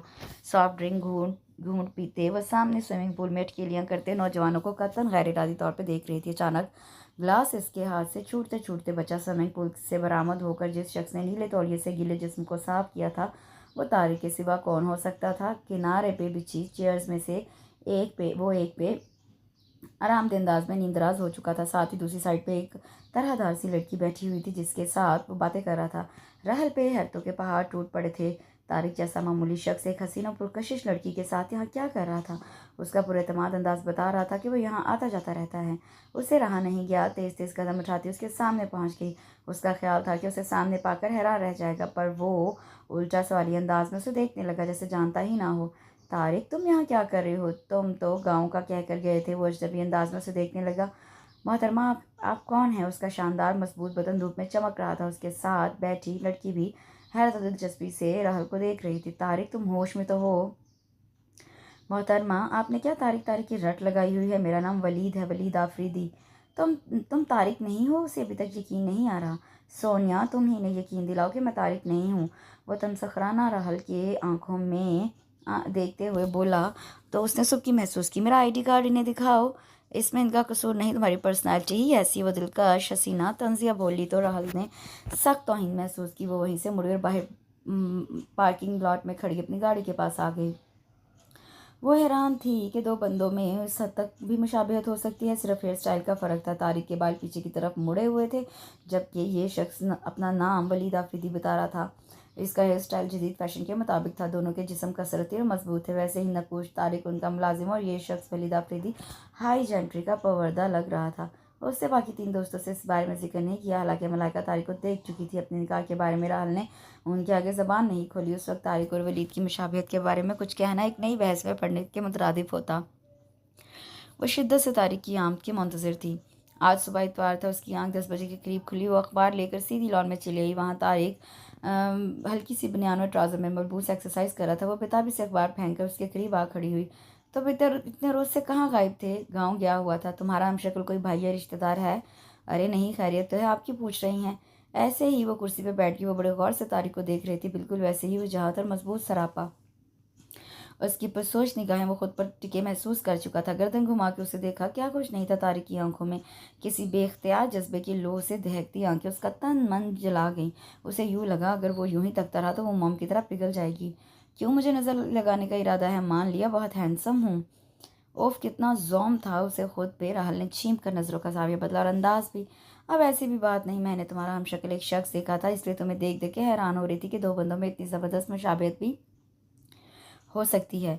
लगता है बड़ा अच्छा लगा है वो आपको। तारिक उसे छेड़ने की जसारत कर बैठा तो वो तब गई। अपनी हद में रहा करो। अब अभी तक तो हद में ही हूँ, जिस रोज़ हद से बाहर निकला आपको बड़ी शिकायत होगी। तो मुझे धमकी दे रहे हो? जी नहीं, हकीकत बयान कर रहा हूँ जिसकी तरफ से आप एक जानकर आंखें बंद की हुई हैं। मेरा और आपका रिश्ता ऐसा नहीं जिसे भूला जा सके। तारिक जारहाना तेवरों से उसे देख रहा था। वो बेखबर सोई हुई थी जब उसकी आंख सेल फोन के बजने से खुली। स्क्रीन पर फारूक गिलानी का नंबर जगमगा रहा था। परेशानी के आलम में सेल ऑन करके उसने कान से लगाया। रहल बेटा, तारिक को उठा दो, मैं काफ़ी देर से उसके सेल नंबर पर ट्राई कर रहा हूँ और वो रिसीव ही नहीं कर रहा। उसे उठाओ, अभी जाकर, बहुत ज़रूरी काम है। वो परेशान और फिक्रमंद लग रहे थे। फ़ोन बंद करके राहल ने तनकीदी नज़र से पहनी हुई पिंक नाइटी को देखा, फिर साइड पर पड़ा हुआ दुपट्टा उठाकर ओढ़ लिया। जो ही उसने दरवाजे पर दस्तक देना चाही वो खुलता चला गया। शायद तारिक लाक लगाना भूल गया था। कमरा नीलगु रोशनी में डूबा हुआ था। तारिक बेड पे सीने के बल उल्टा लेटा था। उस कड़ियल जवान मर्द को यूं बिखरे अंदाज में सोते देखकर उसे हिजाब सा आ गया। उसे जगाना दुश्वार अमर था महसूस हो रहा था। वो दो तीन बार उसके सामने खड़े होकर उसने आवाज़ दी।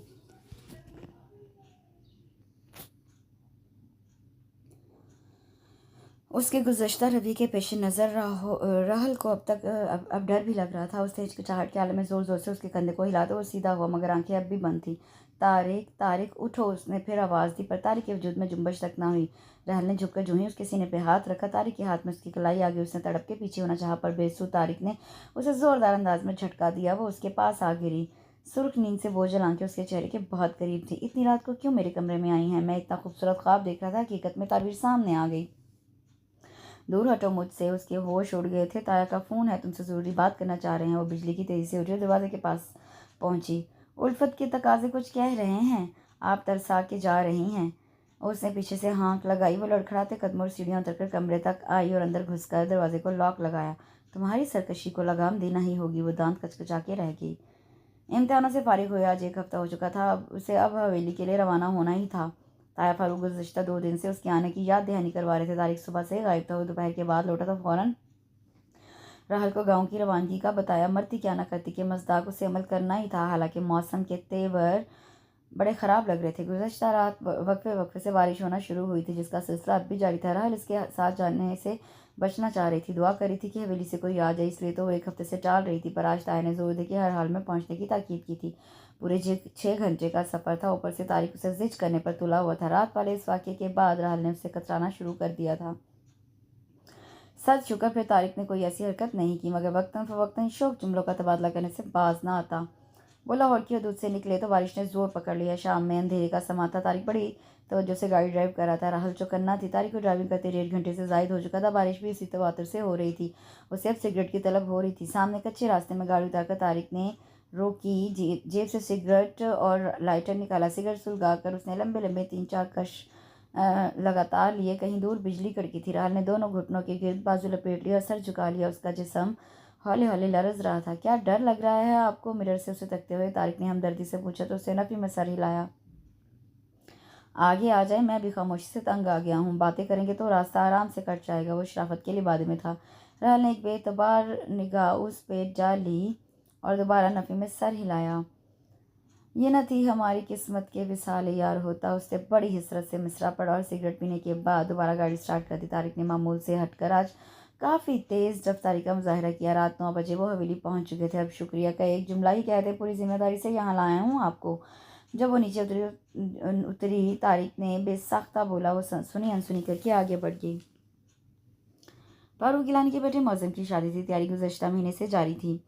रोज़ रात को लड़कियों की महफिल जमती थी। ढोलक बजाई जाती, हंसी मजाक होता रहा। को जिस अनजान खदशे का डर था वो सामने आ गया। घर में उसकी और यासी की शादी के बारे में बातें हो रही थी। वो भी सुनती और परेशान होती, क्योंकि फारूक गिलानी समेत सबका फैसला था कि मौज़म के निकाह के दिन राहल और यासर का भी निकाह होगा। शादी की तारीख मुकर्रर हो चुकी थी। कार्ड्स छप चुके थे।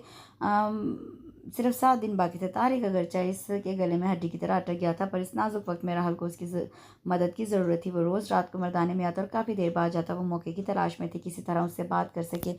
मौसम भाई की मेहंदी के रोज़ ये मौका उसे मिल ही गया। वो सारी लड़कियां तश्तरियों में मेहंदी सजा रही थी। जब सजा चुकी तो राहुल को कहा अंदर ले जाकर रख दे। जाते हुए सीढ़ियों के पास उस तारिक खड़ा नजर आया। सुनो, बाग में पहुंचो, मैं आ रही हूँ। वो आवाज़ दबा के बोली और आगे बढ़ गई। आधे घंटे बाद उसे ये मौका मिला। घर मेहमानों से भरा होता। किसी न किसी तरह निकल के बचती बचाती वो बाग में पहुंची। अंधेरे में आंखें पाड़ पाड़ कर उससे तारिक को देखने की नाकाम कोशिश की। दरख्तों की वजह से घोर अंधेरा था। अपनी बेवकूफ़ी पे वो पछताई के नाहक उसे यहाँ बुलवाया। इतना बड़ा रकबा था, कहाँ उसे ढूंढती फिरूं। फिर डर भी लग रहा था। धीरे धीरे कदम रखती वो कदरे खुले हाथे में पहुंची तो ज़मीन पे कदमों की धमक महसूस हुई। कोई भाग रहा था। चूड़ियों और पायल की मध्यम आवाज़ भी आ रही थी, जो भागने के रद्द-ए-अमल के नतीजे में थी। आवाज़ करीब आते आते दूर होती गई और फिर यकलख्त खामोशी छा गई। क़यामत खेज़ खामोशी। सन्नाटे में खड़खड़ाहट की आवाज़ गूंजी। उसे लगा जैसे किसी ने उसके करीब सांस ली हो। राहुल का दिल उछल के हलक में आ गया। किसी ने उसके कंधे पे हाथ रखा तो उसके लब चीखने की कोशिश में खुले। इससे पहले कि आवाज़ निकलती, किसी ने लोहे जैसा मजबूत हाथ उसके मुंह पे जमा दिया और एक तरफ घसीटा। हीरोइन बनने का बहुत शौक है तारिक, जैसे उसके कान के करीब बुराया, साथ ही उसके मुंह से हाथ हटा दिया। अभी तक उसके हवास काबू में नहीं थे। खासी देर बाद उसने अपनी सांसों को काबू में पाया। तारिक, ताया जान मेरा निकाह कर रहे हैं, तो मैं क्या करूं? उसका इत्मीनान काबिल-ए-दीद था। ये तुम कह रहे हो? मैं बहुत परेशान हूँ। अब किया है तो खुद भुगतें। वो मज़ाक़-खेज़ लहजे में बोला था और बिफर गई। मैं क्या करूं? तुम्हें परेशानी नहीं है? किस बात की परेशानी? आपने मुझे कुर्बानी का बकरा बनाया। कौन सा सचमुच का शौहर तस्लीम किया है? कागजी रिश्ता ही तो है हमारा, बल्कि मुआहदा है दोनों के माबैन, ज़रूरत और मजबूरी का। आपने मेरी मजबूरियों का सौदा किया, मेरी गुर्बत का मजाक उड़ाया। मैं भी आपको आज़ाद करता हूँ, कल भी तो करना है। आप आराम से छोटे साईं के साथ शादी करें। अरे अभी नहीं, ऐसा गज़ब मत करना। वो घबरा गई। क्यों? फिर आपको दूर ले चलूँ, सबसे दूर, जहाँ यासिर का खौफ ना हो। वैसे भी आपको इस नज़र से वो अच्छा नहीं लगता। मैं जवान हूँ, हर लिहाज से सेहतमंद। लड़कियाँ खुद ही लिफ्ट भी देती हैं। शायद आप भी गौर से देखें तो अच्छा लगने लगूँ। वो शरारत पे उतर आया। नहीं नहीं, ये नहीं हो सकता। कमाल है, ये भी नहीं, वो भी नहीं। ना जाने आप क्या चाहती हैं? क्यों भरी जवानी में बेवा होना चाहती हैं? मैं जा रहा हूँ। वो जाने के इरादे से पलटा तो राहुल ने कंधे से बेख्तियार उसके सफ़ेद कलप लगे कुर्ते को पकड़ा। आंसू पलकों पे लरजने लगे। तारिक, मैं बहुत परेशान हूँ, जाने क्या होगा।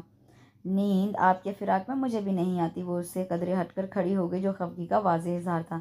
बहरहाल आप फिक्र न करें, मैं ऐसे ही तंग कर रहा था। अब आप जाएं, मैं कुछ सोचता हूँ। ज़्यादा देर यहाँ रुकना मुनासिब नहीं है, खामखा किसी को शक हो जाएगा। मैं तो मर्द हूँ, बहुत कुछ कर सकता हूँ, मगर आप। वो कसदन बोलते बोलते रुक गया तो राहुल को अचानक ही ख्याल आया और वो पूछ बैठी, फ़र्ज़ करो ताया जान मेरा निकाह यासी के साथ करने लगते हैं, तब तुम क्या करोगे? अगरचे आपने कुछ शराइत के साथ शादी की है, मगर हम एक बार जिसको इज्जत बना लें, फिर उसकी तरफ देखने वाली आंखें निकाल देते हैं। तारिक के लहजे में इतनी सफाकी और सरमहरी थी कि राहुल की रीढ़ की हड्डी सनसना उठी। उसके जाने के बाद तारिक कुछ देर वहीं खड़ा रहा। सिगरेट निकाल के सुलगाया। जहन कदरे पुरसकून हुआ तो वह तब रिहायशी हिस्से में आया। हंगामा उरूज पे था, सब उसे ही ढूंढ रहे थे। मेहंदी की रस्म के लिए जब मुअज्जम को अंदर लाया गया तो वो भी साथ ही था। नरमीन की आंखें उसे देखकर जगमगा उठी। रॉस सिल्क के कुर्ते शलवार में मलबूस अपने बुलंद कामत समेत वो यहाँ मौजूद सब लड़कों में नुमाया लग रहा था। मुअज्जम के ससुराल से कितनी ही लड़कियां उसे दिलचस्पी से देख रही थी। वो कहीं से भी मुलाजिम नहीं लग रहा था। राहुल कदरे परेशान परेशान से अलग बैठी हुई थी। तारिक ने उसकी कैफियत जान ली थी। नरमीन की खुद में दिलचस्पी से उलझा रही थी। राहुल अपनी परेशानी में इतनी मगन थी कि उसने ध्यान ही नहीं दिया, वरना नरमीन के चेहरे पे खिलते गुलाब, आंखों की चमक, लबों की मुस्कुराहट बहुत सी अनकही दास्तानें सुना रहे थे। परसों मौसम का निकाह था। रात को ताई मर्जान ने भारी काम से मुज़य्यन लहंगा ज्वेलरी समेत उसे दिखाया। राहुल, ये पहन के चेक तो करो, वैसे तो तुम्हारे नाप का है, मगर फिर भी पहन के देखो। राहुल ने सबके चेहरों को देखा। नरमीन बड़ी हसरत और दिलचस्पी से सामने पड़े और उसी जोड़े पे हाथ फेरा। उसके ना जाने कौन कौन से ख्वाब इस जोड़े के साथ वाबस्ता थे, कौन कौन से अरमान थे जो दिल में दबे रह गए थे। बेख्तियार ही उसके जहन में तारिक का अक्स लहराया तो वह शर्मा सी गई, जैसे वो सामने ही तो हो। कितना संगदिल और सदियों से बुलंदी पे लगता था वो नरमीन को। तारिक के साथ पहला तसादम उसे अभी तक याद था। तारिक को हवेली आई ज़्यादा अरसा नहीं हुआ था। उसने गिलानियों का एतमाद बहुत जल्द हासिल कर लिया था। वो उन चंद गिने चुने मुलाजमों में शामिल था जिन्हें जनान खाने में जाने की इजाज़त बगैर किसी रोक टोक के थी। वो छोटी चची के हमरा बैठी आसमां के साथ बातें कर रही थी। जब बुआ ने आंखें बड़ी ताई बड़ी ताई के बुलावे का बताया वो सीढ़ियाँ उतरी थी। उसका दुपट्टा जाने कैसे रेलिंग में अटका। अपने ही जोर में आगे बढ़ती गई। दुपट्टे का कोना इस जोर के रद्दअमल के नतीजे में चिरचिराया। वो लड़खड़ाई। तारिक ऊपर रहा था। वो पूरे कद से गिरने वाली थी जब तारिक ने उसे अपने बाजुओं का सहारा बख्शा। वो गिरने से तो बच गई, पर दिल पे चोट खा बैठी। मीठे मीठे से दर्द के एहसास ने उसे जकड़ लिया। नींद उस दिन ऐसी उड़ी कि आइंदा आने वाली बहुत सी रातें उसे बेसुकूनी की नज़र हो गई। बहुत दफ़ा उसने तारिक के चेहरे पे कुछ ढूंढना चाहा, नाकामी पे झुंझुलाई। वो न जाने किस मिट्टी से बना था, असर ही कबूल नहीं कर रहा था। और वो तो अपने ख्वाबों के ज़ेर असर बहुत दूर जा चुकी थी। उसे पता था जुर्रत महंगी पड़ सकती है, उसके साथ साथ तारिक की जान भी जा सकती है। मगर ये इश्क की आग थी जिसने उसका रोम रोम झुलसा दिया था। वो उसे देखती तो राख राख हो जाती। ये कैसे हो सकता है कि तारिक को पता ना चलता। वो बहुत मोहतात होकर चल रहा था। एक दिन जी कड़ा करके नरमी ने सब कुछ कह दिया, पर वो सुनता रहा। मैं आपकी इज्जत करता हूँ, अगर किसी को पता चल गया तो आपकी जान भी जा सकती है, और ये मैं नहीं चाहता। आप बहुत अच्छी हैं। वो फट पड़ी, खूब रोई। तारिक परेशान हो उठा। बड़ी मुश्किल से उसे बहलाया। उसे एहसास हो गया कि अब इस सैलाबी रेले को रोकना बहुत मुश्किल है। किसी भी वक्त सब कुछ तबाही ला सकता है। नरमीन इस बात को जानकर भी अनजान बनी हुई थी। ऊपर से राहल के साथ उसका रिश्ता दोहरी एहतियात का मतकाजी था। ताई जान, मैं इस जोड़े को नहीं पहनूंगी। वो बोले तो सब सन्नाटे में आ गए। अच्छा, ये पसंद नहीं तो चल के और ले लो, अभी कल का दिन है ना बीच में। मरजान दिल में तो ठटकी, मगर लहजे को नॉर्मल नहीं रखा। ना मैं ना ये और ना कोई और जोड़ा लेना चाहती हूँ। क्या कह रही हो तुम? यही कि मैं यासिर के साथ शादी नहीं करूँगी। उसने उनके सब के सिरों पे जैसे बम फोड़ा था। ताई जान, मैं आकिलो बालिग हूँ, अपना अच्छा बुरा सोच समझ सकती हूँ। एक नॉर्मल शख्स के साथ मुझे निकाह कबूल नहीं। निकाह कबूल नहीं। उसके नताए जानती हो क्या होंगे? परवाह नहीं साईं, तुम्हें जान से मार देंगे। ताई जान गुस्से से चिल्ला उठी। अभी भी उनका दिल नहीं भरा। इस हवेली में दो जिंदा लाशें सांस ले रही हैं। उसका इशारा सफूरा पुपर नरमीन आपी की तरफ था। महरू मर चुकी है। आसमा को बूटे गिद्ध के हवाले करके भी आपका दिल नहीं भरा, जो आप मुझे भी इस रवायत की भिंत चढ़ाना चाहती हैं। उसका लहजा कब में डूबा हुआ था। इसे इस्लाम फारूक और सुहेल अंदर आ गए। वो उसकी सारी बातें सुन चुके थे। सारे बाहर निकलो। फारूक का इशारा कमरे में मौजूद औरतों की तरफ था। नरमीन का चेहरा आने वाले लम्हात के तस्वुर से जर्द पड़ गया। उसे राहल की मौत साफ नजर आ रही थी। यही हाल बाकी सबका था। उधर राहल की हालत भी मुख्तलिफ नहीं थी। अब वो दोनों सामने थे। मैं उस नमक हराम का नाम सुनना चाहता हूँ जिसने तुम्हें ये जुर्रत बख्शी। वो पूरी कुव्वत से धाड़े। तुम्हारा निकाह यासिर के साथ ही होगा। परसों के बजाय अगले जुमे को होगा। साथ ही रुखसती भी होगी। हवेली की रिवायत तोड़ने की इजाज़त मैं किसी को नहीं दूंगा। उनका लहजा अटल और मजबूत था। राहल की जान पत्ते की तरह कांप उठी। वो जा चुके थे। वो लड़खड़ाते कदमों के साथ अपने कमरे तक आई। या अल्लाह, क्या करूं यासिर के साथ? निकाह पे निकाह, जो सरासर गुनाह है। अगर मैं तारिक के साथ निकाह के बारे में बताऊं तो उसकी ज़िंदगी की ज़मानत ख़त्म हो जाएगी। वो भी आखिर किसी के घर का चिराग है, किसी की उम्मीदों का मरकज़। उसकी रग रग में जवानी का खून है। क्या ज़िंदगी की तमन्ना उसे नहीं होगी? लालच में उसने मेरे साथ निकाह किया है, पर ज़िंदगी उसे भी प्यारी होगी। और मैं क्या इतनी खुदगर्ज हूँ कि उसे ज़िंदगी से महरूम कर दूँ? मैं ऐसा नहीं कर सकती। मुझ में गिलानियों की बेटी होने के बावजूद ये हिम्मत नहीं है। परवरदिगार, तू ही मुझे सीधा रास्ता दिखा। जाए नमाज तय करके रखते हुए वो एक नतीजे पे पहुंच चुकी थी। घड़ी की टकटक गुजरते वक्त का एहसास दिला रही थी। नींद गुज़श्ता 6 रोज़ से उसकी आंखों से दूर थी। हालात इतने संगीन थे कि नींद आने का सवाल ही नहीं होता था। मुअज्जम भाई शादी करके दुल्हन घर ला चुके थे और दावतों में मसरूफ थे। कोहनी के बल नींद दराज होकर रहल ने वक्त देखा। घड़ी की सुई 2:30 का वक्त बजा रही थी। उसके सिरहाने पड़ा दुपट्टा उठाकर अच्छी तरह ओढ़ा, पाँव बेड से नीचे लटका के जूते पहने दरवाजा खोलते उसका दिल धक धक कर रहा था। फूंक फूंक के कदम रखते हुए तारिक के कमरे तक पहुंचे। उससे दरवाजे हल्के से बजाया। पहले दस्तक पे ही दरवाजा खुल गया। तारिक सामने खड़ा हैरानी से उसे देखने लगा। वो उसे हटाते हुए अंदर आ गई। तारिक, मुझे यहाँ से ले चलो। इस वक्त कहाँ ले जाऊँ? मुझे मलाइका की तरफ ले जाओ। यहाँ हालात बहुत ख़राब है, कुछ भी हो सकता है। मैं तुम्हारे लिए परेशानियाँ खड़ी नहीं कर सकती, क्योंकि ऐसा कर। बाकी के अल्फाज उसके मुंह में ही रह गए। यकलख्त ही दरवाज़ा खुला। फारूक, सुहेल और अयाज बेटों समेत अंदर घुस आए। उस क़यामत का राहल ने तसव्वुर तक नहीं किया था। नमक हराम, मुझे तुम पे कुछ दिनों से शक तो था, मगर अब यकीन आ गया है। मैं तुम्हें भूखे कुत्तों के आगे फेंकवाऊंगा। फारूक के मुँह से गैज़ो गज़ब की शिद्दत से गोया झाग निकल रहा था। और तुम रात को इसके कमरे में क्या लेने आई हो? फारूक ने तारिक के पीछे खड़ी राहुल को अपनी तरफ खींचना चाहा। इसे छोड़ दें। तारिक का इत्मीनान काबिल दीद था। फारूक ने सुहेल को इशारा किया। उसने मुलाजिमा को आवाज़ें दी। इस शोर शराबे से वो सभी बेदार हो गए। तारिक के कमरे में मशमा लग गया था। तुम कारो ये कारी। फारूक ने तारिक और राहुल की तरफ इशारा किया। कुत्ते की मौत मारूंगा दोनों को। खालिद, अनवर और माजिद मालिकों के इशारे के मुंतजिर थे। ले जाओ इसे। सोहेल ने तारिक की तरफ इशारा किया, मगर उनमें से किसी ने भी हरकत ना की तो फारूक को तैश आ गया। वो राहुल को मारने के इरादे से रिवाल्वर निकालने लगी। इससे पहले कि वो अपने इरादे पर अमल करते, तारिक ने भी रिवाल्वर निकाल लिया। इसे आप हाथ नहीं लगा सकते क्योंकि ये मेरी बीवी है। उसने जेब से निकाहनामा निकाल के सामने फारूक के तरफ फेंका। अनवर और खालिद इन्हें मेरी गाड़ी में बिठाओ, हम अभी यहाँ से निकल रहे हैं। उसका इशारा राहल की तरफ था जिसका चेहरा धुले लट्ठे की मानी सफ़ेद पड़ चुका था। खालिद और अनवर के हाथों में भी आतिशी असला चमक रहा था। फारूक गिलानी को ऐन वक्त पे मात हो गई थी। उनके अपने मुलाजमों ने धोखा किया था। तारिक ने ही तो दरख्वास्त की थी कि इन्हें भी अपने यहाँ रख लें, ये अपनी जान वार देंगे या आप अपनी जान मार देंगे, और ऐसा ही हुआ था। कैसा ही वक्त आता वो तीनों आगे आगे होते, मगर आज उनकी वफादारियाँ तारिक के साथ थी, 2 टके के तारिक के साथ जिन्होंने 2 साल पहले उसे मुलाजिम रखा था। फारूक गिलानी, मैं ज़काउद्दीन आफरीदी का बेटा हूँ, वलीद तारिक आफरीदी। उसने उन सब के हवासों पे धमाका किया। तुम हवेली वालों की इज्जत ने राज़ी हो खुशी मुझसे निकाह किया है, मैं इसे साथ ले जा रहा हूँ। राहिल चचा तो ऐसा ना कर सके, मगर मैंने उनकी रूह से आज अपना हद पूरा कर दिया। फारूक गिलानी की भतीजी राहल इफ्तिखार गिलानी वलीद आफरीदी के निकाह में आ चुकी है। ये मेरी बीवी है, अब मैं उस पर पूरा तसर्रुफ रखता हूँ। अगर मिलना है तो मिल लें, क्योंकि आइंदा आप इसकी शक्ल नहीं देख सकेंगे। वलीद तारिक का लहजा सर्द और खुरदरा था। नरमीन का दिल राहल के मतवक्का अंजाम से लरज रहा था, क्योंकि तारिक ने इंतकामन उससे निकाह किया था। तारिक के हवाले से सारे नाजुक एहसासात उस वक्त भाप बनकर उठ चुके थे। क्या कर बैठी थी राहल? तारिक और राहल जब तक गाड़ी में बैठ नहीं गए, अनवर और खालिद ने असले से हवेली के सब मर्दों को कवर किए रखा। तारिक ने फ़ोन करके और जानिसारों को भी बुला लिया था, क्योंकि गिलानी कुछ भी कर सकते थे। तारिक राहल को बहिफाजत वहाँ से निकाल लाया। अब गाड़ी नामालूम मंजिल की तरफ रमा दमा थी। इतने बड़े वाक़े की वजह से राहल बुरी तरह खौफजदा थी। तारिक ने मंजिल पर पहुँच के जब उसे उतरने को कहा तो वह बेजान से अंदाज में उसके बाजुओं में झूल गई। कहाँ तो इतनी हिम्मत दिखा रही थी और अब चिड़िया की तरह सहम गई हो। वो उसे संभालते हुए बड़बड़ाया, उठाकर अंदर लाकर उसे अपने बेडरूम में लिटाया और फजलुद्दीन की बीवी को आवाज़ दी, इसका ख्याल रखना, ये बेहोश है, जब तबीयत संभले तो मुझे बताना।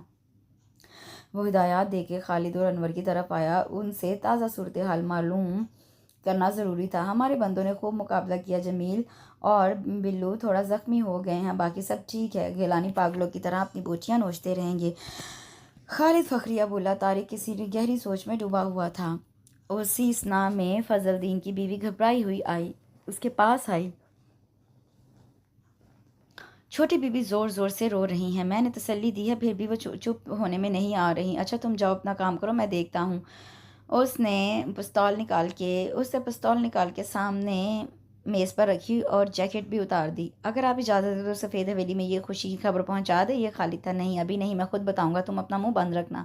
खालिद ने इस बात में सर हिलाया। हल्की घुटी घुटी सिसकियों की आवाज़ बेडरूम के दरवाजे तक आ रही थी। जो ही तारिक ने अंदर कदम रखा वह हिरासा सी नजर आने लगी। तारिक का वहशत से भरपूर अंदाज उसने रात को ही देखा था, वरना उसके रवैये से उसकी शख्सियत कि इस जारहाना पहलू का कभी इजहार नहीं हुआ था। खुशफहमियों के जो महल उससे तामीर किए थे, रात एक झटके से ज़मीन बोस हुए थे। वो उसे एक मामूली मुलाजिम समझी थी, पर वो क्या निकला था, उसे अपना अंजाम भी नज़र आ रहा था। क्योंकि तारिक ने मुरब्बत नहीं बरतनी थी, क्योंकि दोनों फ़रीक़ैन आंख के बदले आंख, जान के बदले जान और मौत के बदले मौत के कायल थे। अब क्या मुसीबत है वहाँ से? आपकी फरमाइश पे तो आपको लाया हूँ। आते ही रोना धोना मचा दिया। माना कि लड़कियाँ अपनी रुखसती पे रोती हैं, मगर इतना ज़्यादा रोती हैं ये नहीं पता था। तारिक के अल्फाज आम सही, मगर लहजा आम नहीं था। तंज के खंजर अपनी चमक दिखला रहे थे। ये मेरा बेडरूम है, मैं सख्त थका हुआ हूँ। आप नज़ीरा से कहें, वो आपको दूसरा कमरा दिखा देगी। मैं आपसे बात में करूँगा। वो जूते उतार रहा था, इसके लिए गोया ये सब कुछ नॉर्मल रूटीन का हिस्सा था। रात वाले वाक़े को चंद घंटे ही तो गुजरे थे, पर तारिक पे समवास का असर नज़र नहीं आ रहा था। वो खुश और नाज़ा था। खुश क्यों ना होता, आज इतने बरस बाद बदला जो ले लिया था। शाम 4 बजे के करीब उसकी आँख खुली तो भरपूर नींद के बाद वो ताज़ा दम था। पहले बाबाजान को फ़ोन करके सारे वाक़यात गोश गुजार किए। तुम फ़ौरन वापस आओ, उन्होंने उससे कहा। बाबाजान फ़िलहाल आप थोड़ा इंतज़ार नहीं कर सकते? नहीं, अब इंतज़ार की ताब नहीं, जितना जल्दी हो सके आओ। वहाँ तुम महफूज नहीं हो। बाबाजान आप फ़िक्र ना करें, मैं कोई ऐसे ही नहीं बैठा। ठीक है, फिर भी एहतियात करो। उन्होंने फ़ोन बंद करते हुए उसे फिर याद दहानी कराई तो उसने बाहर निकल कर नज़ीरा को आवाज़ दी। जी छोटे मालिक। वो उसकी आवाज़ सुनकर बावर्ची खाने से निकली। राहल को मेरे पास भेजो, वो कहकर पलट गया। नज़ीरा ने उसका हुक्म राहल तक पहुंचाया। वो शावर लेकर अभी अभी बाथरूम से निकली थी। जिस्म पे कल वाले कपड़े थे। कैसा वक्त आ गया था। कल तक वो उसके हुक्म की तामील में उसके पास आता था और आज वो उसके इशारे की मुंतज़िर थी। कुदरत की सितम ज़रीफ़ी पे उसे हंसी आ गई। वो गीले बालों में कंघी कर रही थी जब पोर्च में गाड़ी रुकने की आवाज़ आई। उसने ग्लास विंडो से झांका। रेड हंडा कार से वही होटल वाली हसीना जिसे राहल ने स्विमिंग पूल के पास तारिक के साथ देखा था निकल रही थी। खूबसूरत लड़कियाँ उसने बहुत सारी देखी थी, मगर उसकी दिलकशी गज़ब की थी। तभी वो राहल के जहन में के गोशों में महफूज थी। ना जाने ये उसकी क्या लगती है, शायद कोई दोस्त, या फिर क्यास करते करते वो रुक गई। अब वो जाए ना जाए, हाँ और ना की कैफियत में लटक रही थी। वो नज़ीरा ने दोबारा तारिक का पैगाम पहुंचाया तो उसे ड्राइंग रूम का रुख करना पड़ा। सोफे पे तारिक और वो लड़की पास पास बैठे थे। उसने बाहरी दरवाजे से झांक कर ही अंदर जाने का इरादा मुलतवी कर दिया।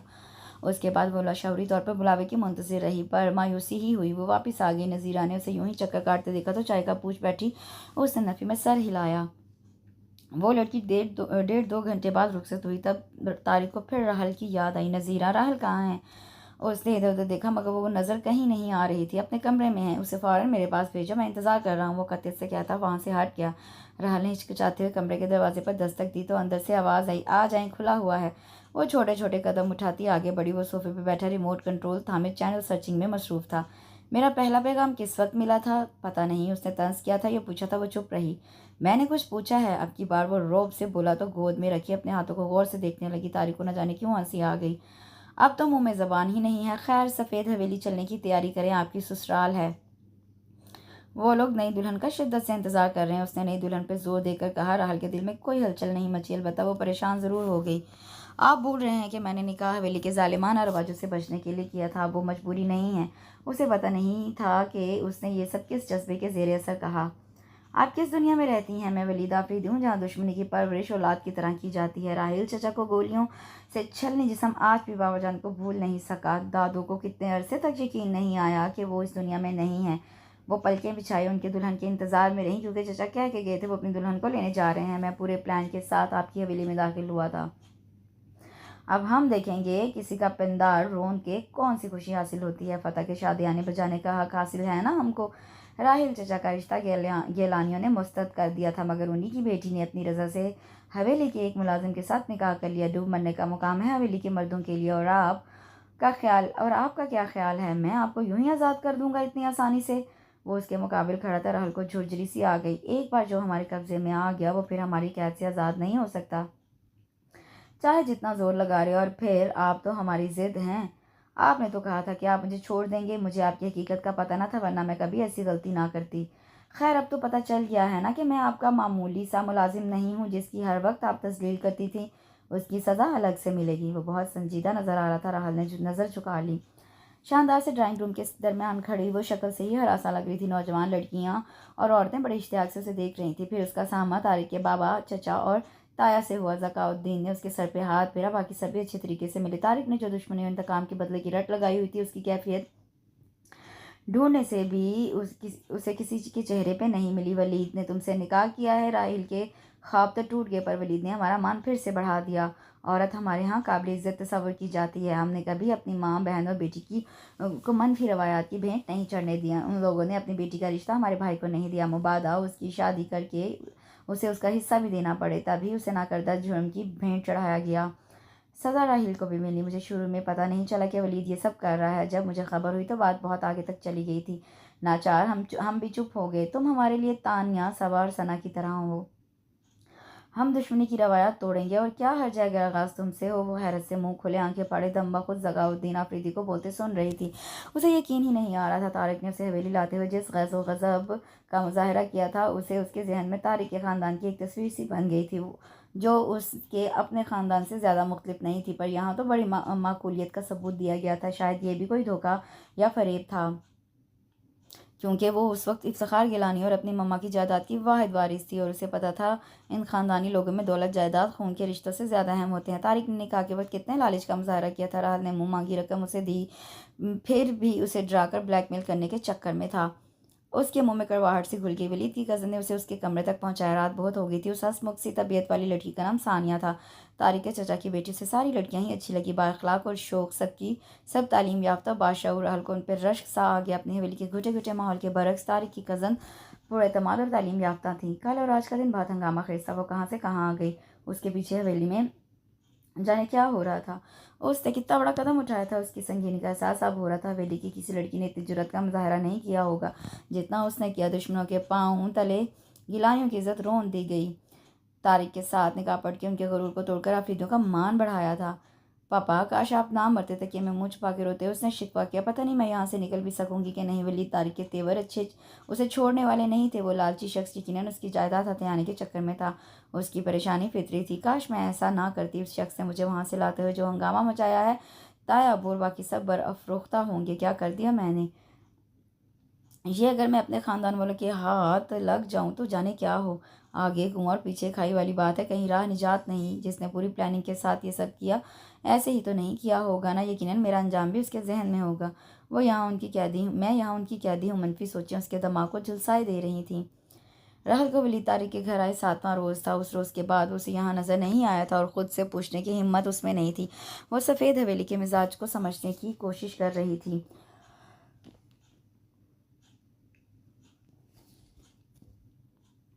4 भाइयों की औलादें यहाँ इकट्ठे रहाइश पसीर थीं। मजाज सबके सुलझे हुए लगते थे, लेकिन दर पर्दा मकीन अपनी ख़ानदानी अजमत के नशे में चूर भी थे। वो मेरे हाथ लग जाए तो बोटियां करके चील कौवों को अपने हाथों से खिलाऊंगा। उसने बरसों की इज्जत को पांव तले रौंदा है, सर नीचा कर दिया है। उसने हमारा सब कुछ मिट्टी में मिला दिया। फारूक गिलानी गुस्से से चिल्ला रहे थे। ताया अबू ज्यादती हमारी भी तो है। रहल पढ़ी लिखी थी है। यासिर और उसका जोड़ नहीं था, ये आसमा थी जो बोली तो सब हैरत से उसकी तरफ देखने लगे। उसने लाख तनबीह की पर वो खामोश उसकी माँ ने लाख तनबीह की पर वो खामोश ना हुई। जबर की हद नहीं होती, पर कहीं ना कहीं उसे रुकना तो पड़ता है। और हल्का ये कदम उसका मुंह बोलता सबूत है। वो बेखौफी से बोली तो फारूक उसे देखने लगे। उनका सारा गरूर पानी बन के बह चुका था। आज रहल ने ये आवाज़ उठाई थी, कल कोई और लड़की भी उसके नक्शे कदम पर चल सकती है। उसने तो सारा मनसूबा ही चौपट कर दिया था। वो उसकी तमाम जायदाद को अपने कब्जे में करने के ख्वाब देख रहे थे। उसके लिए उन्होंने कितना शानदार बेताब मनसूबा तैयार किया था। सांप भी मर जाए, लाठी भी ना टूटे। अगर वो आगाज से ही तारीख की हकीकत पा ले तो शायद ये सब कुछ ना होता।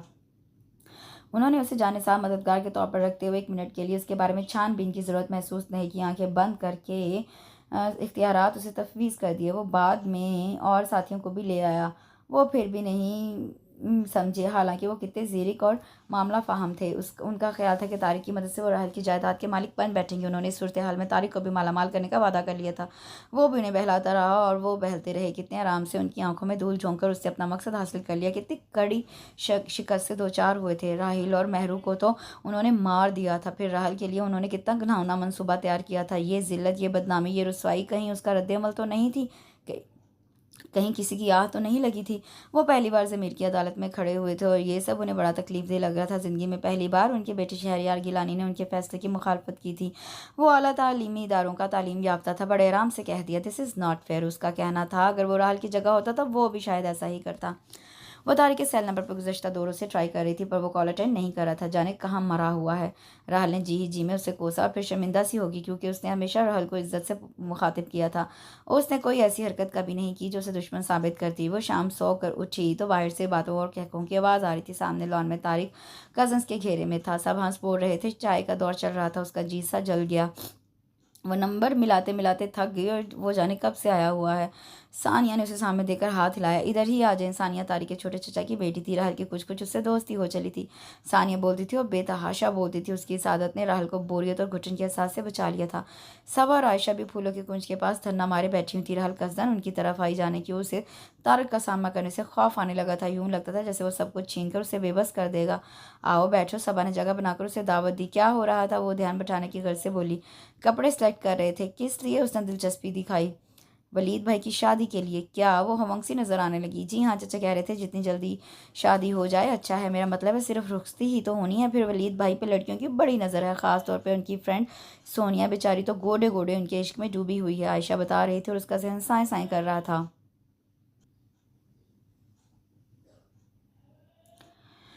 उसे पता था इस मरहले से भी उसे गुजरना होगा, मगर ये इतनी जल्दी आएगा उसके वहमो गुमान में भी नहीं था। आइंदा आने वाली 2 दिनों में घर में शादी वाली गहमा गहमी भी नजर आने लगी। खरीदारी अरूज पे थी। वो सख्त परेशान थी।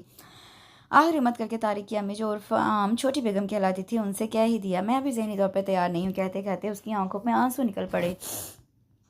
क्यों बेटा, तुम रो क्यों रही हो? वलीद ने तो मुझे बताया था कि वो तुम और वो एक दूसरे को बेपनाह चाहते हो, इसलिए तो उसने ये खतरनाक कदम उठाया जिसकी वजह से 2 खानदानों के माँ बहन दुश्मनी की खलीज और भी वसी हो गई। हमारी कोशिश तो यही है कि ये सिलसिला ख़त्म हो जाए। उन्होंने उसे सोफे पे अपने पास बिछाकर आंसू साफ किए। रहल के लिए ये इतला नहीं थी कि वो और वलीद एक दूसरे को चाहते हैं। जाने इसने क्या क्या कहानियाँ सुना रखी थी। क्या सच झूठ बोल रहे थे? बड़ी बड़े कोशिश कर रहे हैं सुलह सफाई की। एक जगह कल जाएगा हवेली में दुआ करो सुलह हो जाए। बाकी वलीद कह रहा था कि अगर सुलह होगी तो तुम्हारे ताया की बेटी का रिश्ता मांग लेंगे, उसके लिए उसी ने सबको मजबूर किया है और मेरे ख्याल में उसकी तजवीज़ काफ़ी अच्छी है। बस उसने जो ये कदम उठाया है वो ज़रा गड़बड़ है, उसकी वजह से मसाइल पैदा हो रहे हैं। और तुम ना रो। वलीद ने रोते देखा तो परेशान हो गए। इतने दिन हो गए हैं हमें तुम्हें कोई तकलीफ़ दी है, हमने दिलों से कदूरतें मिटा के तुम्हें अपनाया है और ये बड़ी बात है, वरना नस्ल दर नस्ल दुश्मनी के सिलसिले में एक औरत की जो दुर्गत बनाई जाती है उसे तुम्हें भी वाकफियत होगी। रहल मैं चाहती हूँ और उस औरत का इस्तेहसाल ख़त्म हो जाए और इसका आगाज़ तुमसे होगा। तुम मजबूत बनो, ऊपर वाला बहुत बेहतर करेगा। है तो ये मुश्किल पर मगर नामुमकिन तो नहीं है ना। उन्होंने रहल के दोनों हाथ थाम लिए, वो उनका दिल रखने को रोते रोते मुस्कुरा दी। मुझे आपसे ज़रूरी बात करनी है। उसे जो ही फ़ोन ऑन करके कान से लगाया। राहुल ने सलाम किए बगैर काम की बात की तो वो हंस पड़ा। ज़रा फिर से कहिएगा आप, क्योंकि आपकी ज़बान से अपने लिए यह एहतराम भरा अंदाज़ तखातुब बड़ा ज़बरदस्त लग रहा है। वो एक बार फिर उसकी बात को वो खातिर में नहीं ला रहा था। ज़रूरी बात अब आपको अपने बेडरूम में दुल्हन बना के लाने के बाद ही होगी। नहीं बन रही मैं दुल्हन, धोखा हुआ है मेरे साथ, बेईमानी की है आपने। कौन सी बेईमानी, कौन सा धोखा? वो गज़ब का अदाकार था, कितना अनजान बना पूछ रहा था। आपके और मेरे दरमियान एक मुआहिदा के तहत निकाह हुआ था, आप खामखा रुखसती का ड्रामा रचाना चाह रहे हैं। मैं मुआहिदे की रूह से बाकी रकम आपको देती हूँ। बराए मेहरबानी मुझे आज़ाद कर दीजिए, मुझे जिस दुश्मनी के इस सिस्टम का हिस्सा नहीं बनना चाहती। आपने मेरे ज़रिए इंतकाम का अमल पूरा किया, उसके लिए बाकायदा प्लानिंग की के ज़रिए हवेली में दाखिल हुए, सबका एतमाद जीता। मेरी बदकिस्मती जो वहाँ से निकलने के लिए आपको चुना और आपने सब में मशहूर कर दिया कि मैं आपसे मोहब्बत करती हूँ और आप भी बहुत चालाक हैं। मुझे आपके साथ शादी नहीं करनी चाहिए, कुछ भी हो जाए उसके लिए मैं आपको मुँह मांगी रकम देने को तैयार हूँ। वो बोलती चली गई। तारिक गुस्सा दबाए सब कुछ सुनता रहा। मेरी भी एक बात सुन लो, मुझे शादी करनी है तो तुम्हारे साथ ही करनी है, चाहे कुछ भी हो जाए। और तुम क्या समझती हो दौलत के बल पे तुम सब कुछ खरीद सकती हो? मैं भी किसी से कम नहीं हूँ। आइंदा मुझे रिश्वत ना पेश करना, वरना अच्छा नहीं होगा। और इससे ज़्यादा क्या बुरा होगा जो मेरे साथ हो रहा है। वो चटक गई। तुम्हारी सारी बातों का जवाब मुनासिब मौके पे दूंगा। आखिरी फिक्रा कहते हुए उसने फ़ोन मुनक़ता कर दिया। राहुल गुस्से से बल खा के रह गई।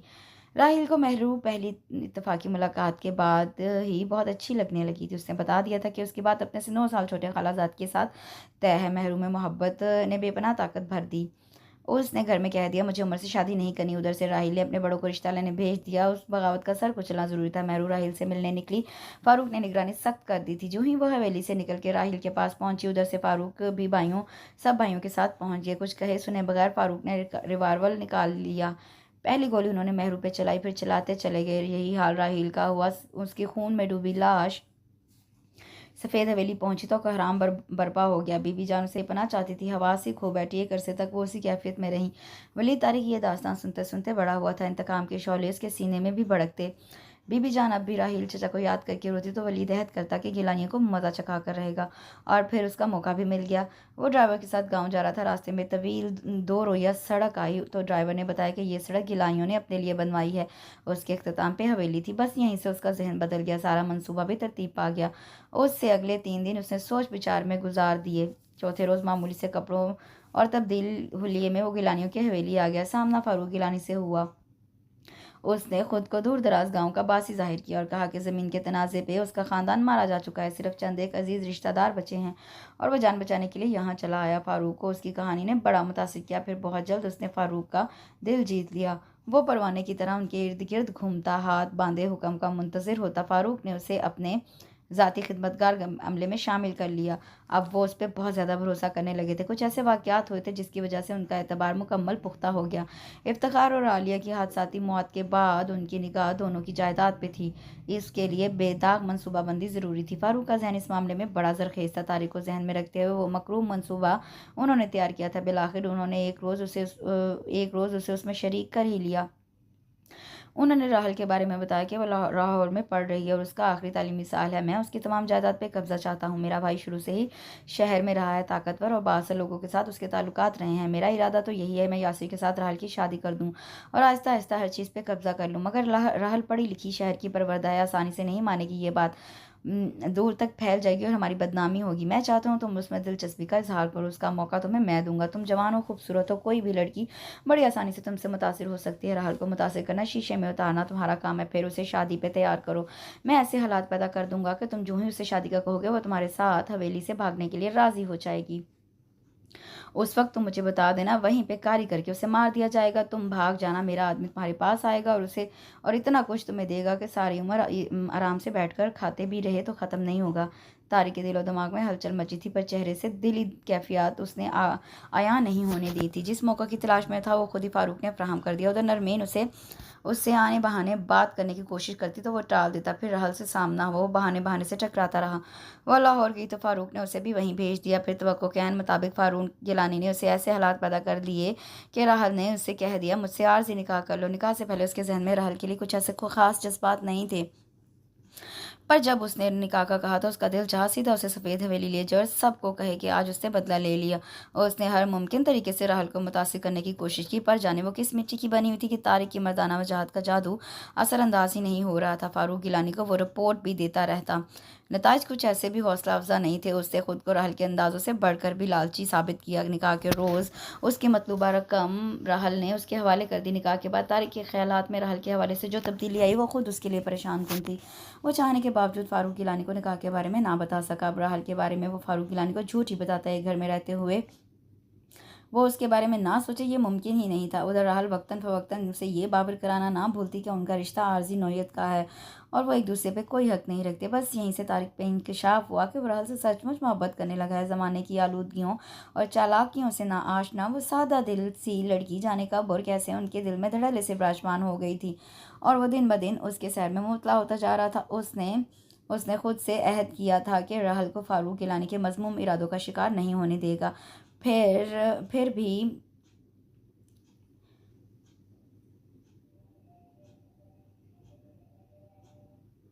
कौन सी बात जुबान पे जागी, जज्बात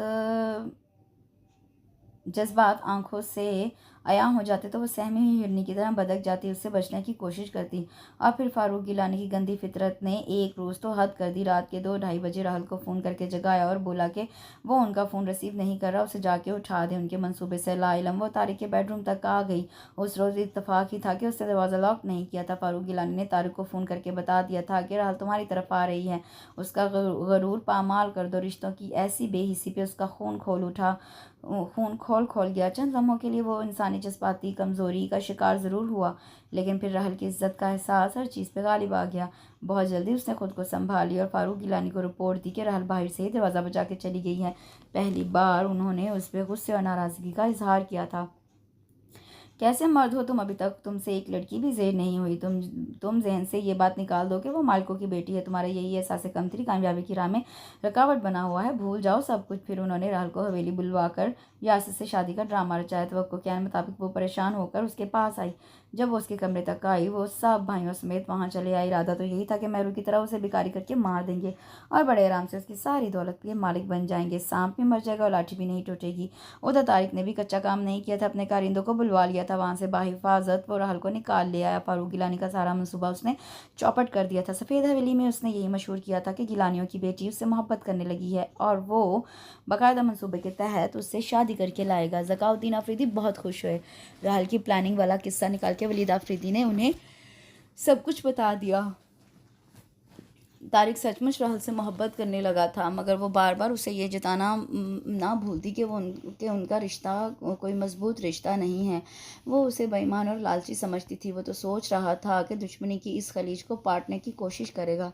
राहल के हवाले से वो फारूक गिलानी का राजदार था। उसे पूरी उम्मीद थी और उसकी कोशिश रायगा नहीं जाएगी। वो अपने ताए के इरादों से लाइल्म थी, उसे ही गलत जहनीत का हामिल समझ रही थी। अब बहुत ज़रूरी था उसे फारूक गिलानी के मंसूबे के बारे में वो साफ साफ बता देता। घर में शादी की तैयारियां हो रही थी। ऐसे वक्त में वो हालात की संगीनी के बावजूद अलहदगी का तकाजा कर रही थी। उसकी चाहत को मिट्टी में रोल रही थी। क्या वो उसे खुद से दूर कर सकेगा, उसकी फरमाइश पूरी कर सकेगा? शायद नहीं। वो इतना बाहिम्मत नहीं था। उसके लिए उसे राहल को सब कुछ बताना पड़ेगा ताकि वो सच और झूठ का फैसला कर सके।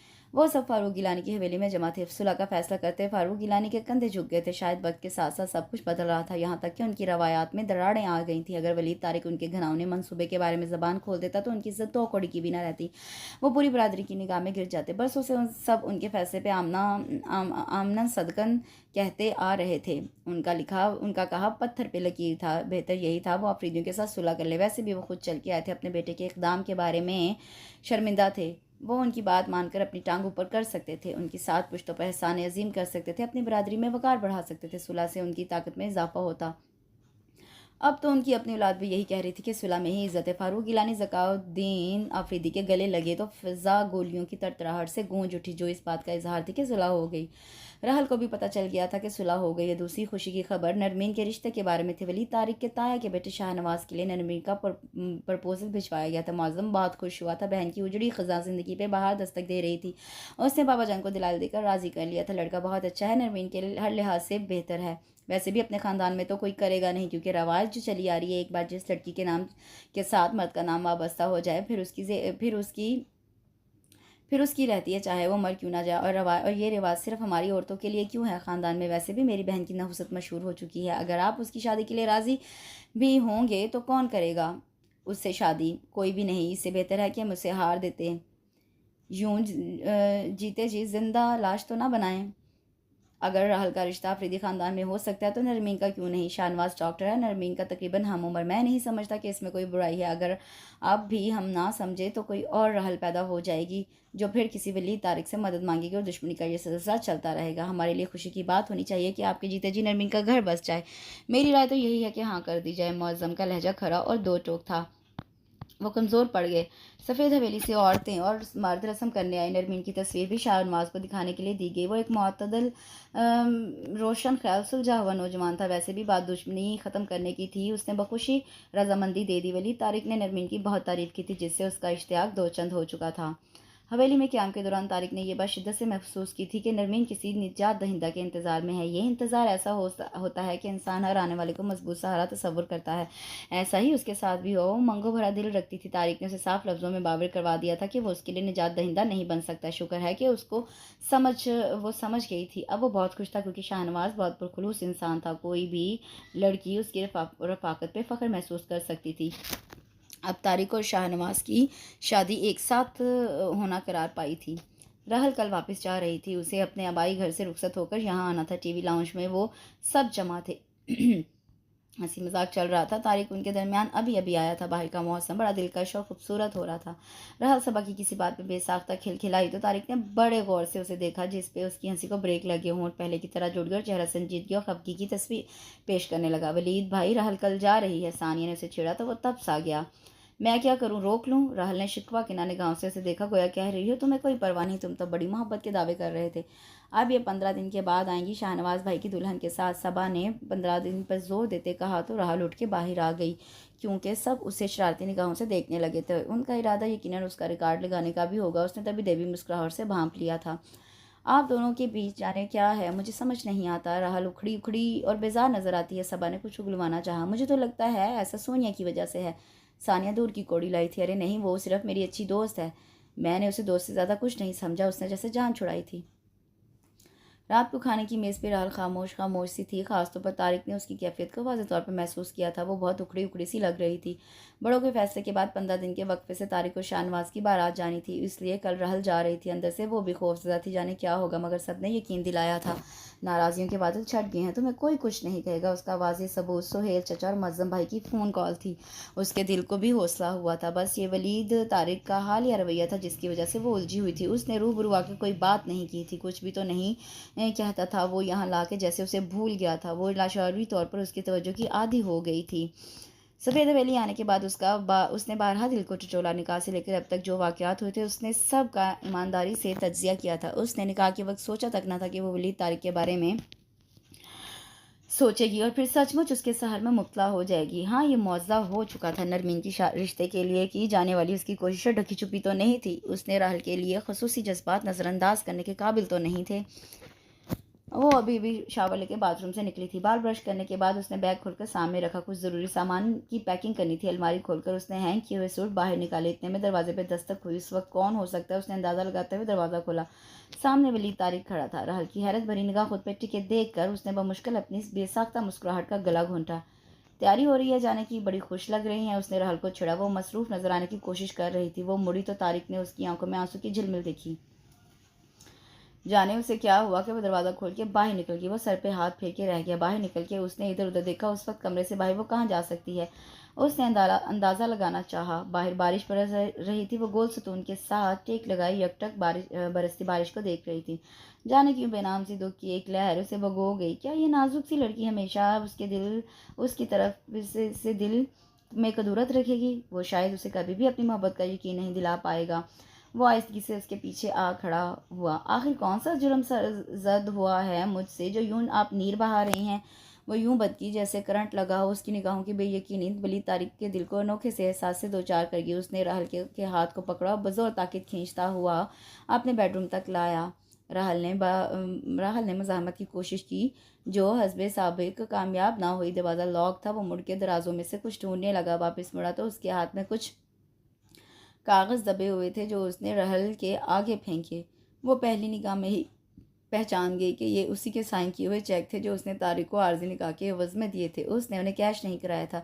अच्छी तरह देख लो, इतनी ही रकम थी ना। वो तस्दीक चाह रहा था। अगर मैं अपनी हकीकत जाहिर कर देता तो तुम कभी ऐसा ना करती। इसलिए मैंने खुद को अव्वल दर्जे का लालची नौजवान बनाकर पेश किया था।